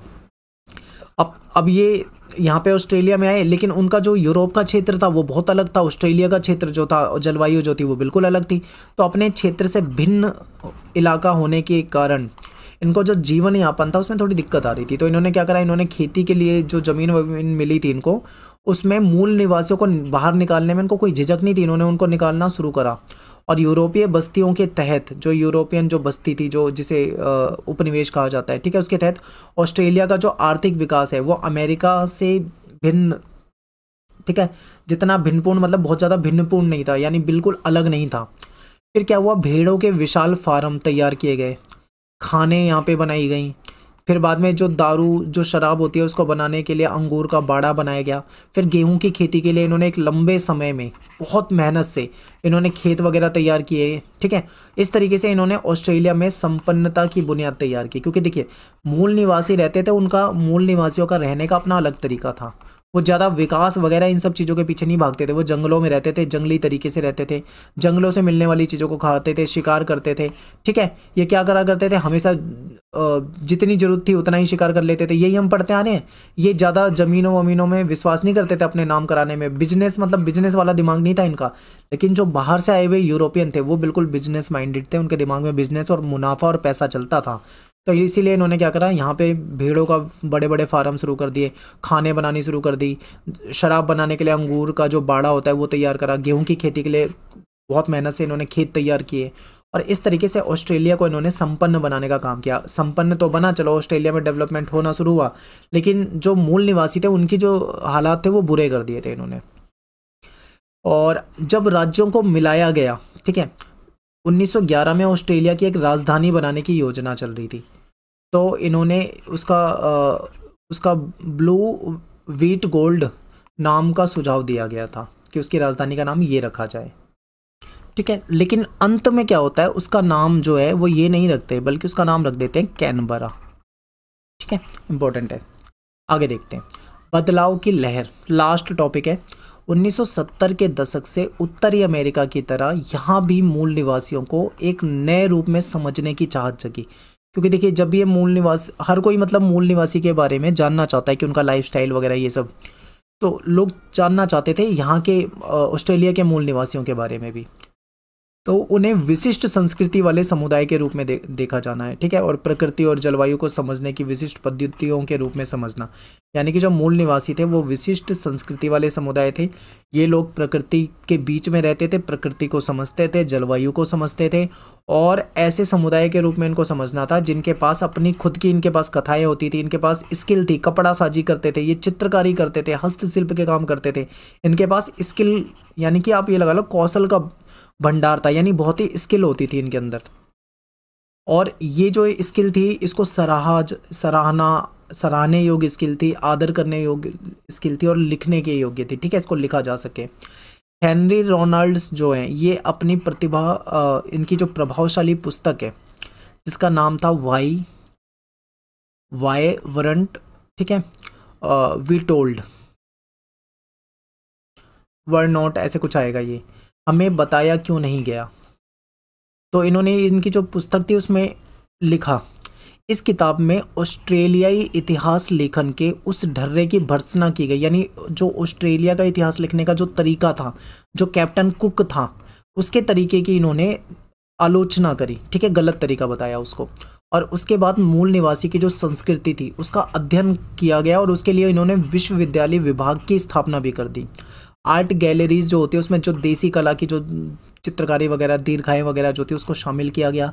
देसी जो संस्कृति है उसको समझाने वाले जो कल्पनाशील तरीके हैं उससे सज्जित कमरों के लिए इन्होंने क्या करा, संग्रहालय के लिए जगह बनाई, म्यूजियम टाइप का बनाया इन्होंने। और जो मूल निवासी हैं उन्होंने अपने जीवन इतिहास को लिखना शुरू करा, जो जो उनके साथ हुआ था, ठीक है। और ये सब मतलब एक तरह से आप ये कह लो सही समय पे हो गया था, समय रहते कर लिया था। अगर समय रहते इस चीज़ को नहीं करते तो बाद में मूल निवासियों के बारे में ज़्यादा जानकारी नहीं मिल पाती, ठीक है। आगे देखते हैं, 1970 के दशक से जब संयुक्त राष्ट्र संघ और दूसरी अंतर्राष्ट्रीय एजेंसी जो है इनकी बैठक में मानव अधिकार शब्द सुनाई देने लगे थे, यानी मानव अधिकार की चीज़ें सामने आने लगी थी, तब ऑस्ट्रेलिया की जो जनता थी उसको ये एहसास हुआ कि जो संयुक्त राज्य अमेरिका है, जो यूएसए है, जो कनाडा, यूएसए, कनाडा और जो न्यूजीलैंड के विपरीत ऑस्ट्रेलिया में जो यूरोपीय लोगों द्वारा किए गए भूमि अधिग्रहण को इन्होंने औपचारिक बनाने के लिए मूल निवासियों के साथ कोई समझौता पत्र तैयार नहीं किया। देखिए क्या था कि जो बाहर से आए यूरोपीय लोग थे उन्होंने क्या करा, चाहे वो अमेरिका में गए हों, चाहे वो कनाडा में गए हों, चाहे न्यूजीलैंड, जहाँ भी गए हों, हर जगह इन्होंने क्या किया था, उनकी ज़मीन को हथिया लिया था। ऐसे ही ऑस्ट्रेलिया में भी इन्होंने मूल निवासियों की ज़मीन को हथियाया, लेकिन उनके साथ कोई समझौता नहीं किया गया। तो इस चीज़ को लेकर इन्होंने इसका विरोध करा कि कोई एग्रीमेंट नहीं हुआ, कोई खरीद बेच नहीं हुई, इस तरीके से। फिर सरकार जो है हमेशा से ऑस्ट्रेलिया की ज़मीन को टेरा न्यूलियस, इसका मतलब क्या होता है, ऐसी ज़मीन जो किसी की ना हो, यानी जो ये सरकार होती थी, ये अंग्रेजों की, हमेशा से क्या कहते थे, ऑस्ट्रेलिया की जो जगह है वो किसी की नहीं है। इसके अलावा वहाँ अपने आदिवासी रिश्तेदारों से छीने गए मिश्रित रक्त वाले जो मूल निवासी जो बच्चे थे वहाँ के, उनके साथ भी गलत हुआ था। ठीक है, तो इन सवालों पर खड़े हुए आंदोलन के कारण तहकीकात शुरू हुई। तो इन सवालों को लेकर क्या हुआ, आंदोलन किए गए। इसके बाद उस पर क्या हुई, जांच की गई। जब जांच की गई तो दो महत्वपूर्ण निर्णय लिए गए। पहला निर्णय क्या था कि इस बात को मान्यता देना कि मूल निवासियों की जो ज़मीन है उसके साथ जो उनके लिए, ठीक है, जो उनकी ज़मीन थी मूल निवासियों की, वो उनके लिए पवित्र थी। तो उनके साथ उनका पवित्र और मजबूत ऐतिहासिक संबंध रहा है हमेशा से, मतलब वो ज़मीन उनकी रही है, वो वहीं पे रहे हैं, तो उनका एक रिश्ता रहा होगा उस ज़मीन से। तो ऐसे में इस चीज़ का आदर किया जाना चाहिए, सम्मान किया जाना चाहिए। ठीक है, एक तो ये बात आई यहाँ पे सामने। सेकंड कौन सी बात सामने आई कि जो गलतियाँ अंग्रेज़ों ने वहाँ पे करी है, क्योंकि उन्होंने उनको उनकी ज़मीन से निकाल दिया, ठीक है, उनके साथ गलत व्यवहार किया, तो इन सब चीज़ों को धोया तो नहीं जा सकता, यानी ठीक तो नहीं किया जा सकता, क्योंकि ये गलतियां जो है हो चुकी हैं। ठीक है, लेकिन गोरों और रंग बिरंगे लोगों को जो अलग अलग रखने की कोशिश की गई थी, कि जो गोरे लोग होते थे उनको अलग रखा जाता था, जो सांवले या फिर अन्य रंग के होते थे उनको अलग रखा जाता था। ठीक है, और बच्चों के साथ जो यहाँ पे अन्याय हुआ था, इसके लिए उन्होंने सार्वजनिक रूप से माफ़ी मांगनी चाहिए, ये बात की गई थी। ठीक है, तो यहाँ पे अपना जो चैप्टर है ये खत्म हो जाता है। उम्मीद करता हूँ आपको समझ में आया होगा। 11th की जो हिस्ट्री है इसमें काफ़ी बड़े बड़े चैप्टर हैं, थोड़े मुश्किल भी हैं। ठीक है, तो मैं आपसे ये उम्मीद करता हूँ आपको समझ में आ रहा होगा। और अगर आपको ज़रा भी दिक्कत आती है ना चैप्टर को समझने में, तो आप वीडियो को 2 बार 3 बार 4 बार देखो। जितनी ज़्यादा बार देखोगे फिर आप NCERT पढ़ोगे तो आपको सारी चीज़ें समझ में आ जाएगी। और लैंग्वेज को मैंने NCERT जैसा ही रखा है, बहुत ज़्यादा चेंज नहीं करा, बिल्कुल वैसी ही भाषा रखी है और समझाने का पूरा प्रयास किया है। ठीक है, तो मिलते हैं नेक्स्ट वीडियो में। Thanks for watching. जय हिंद, जय भारत।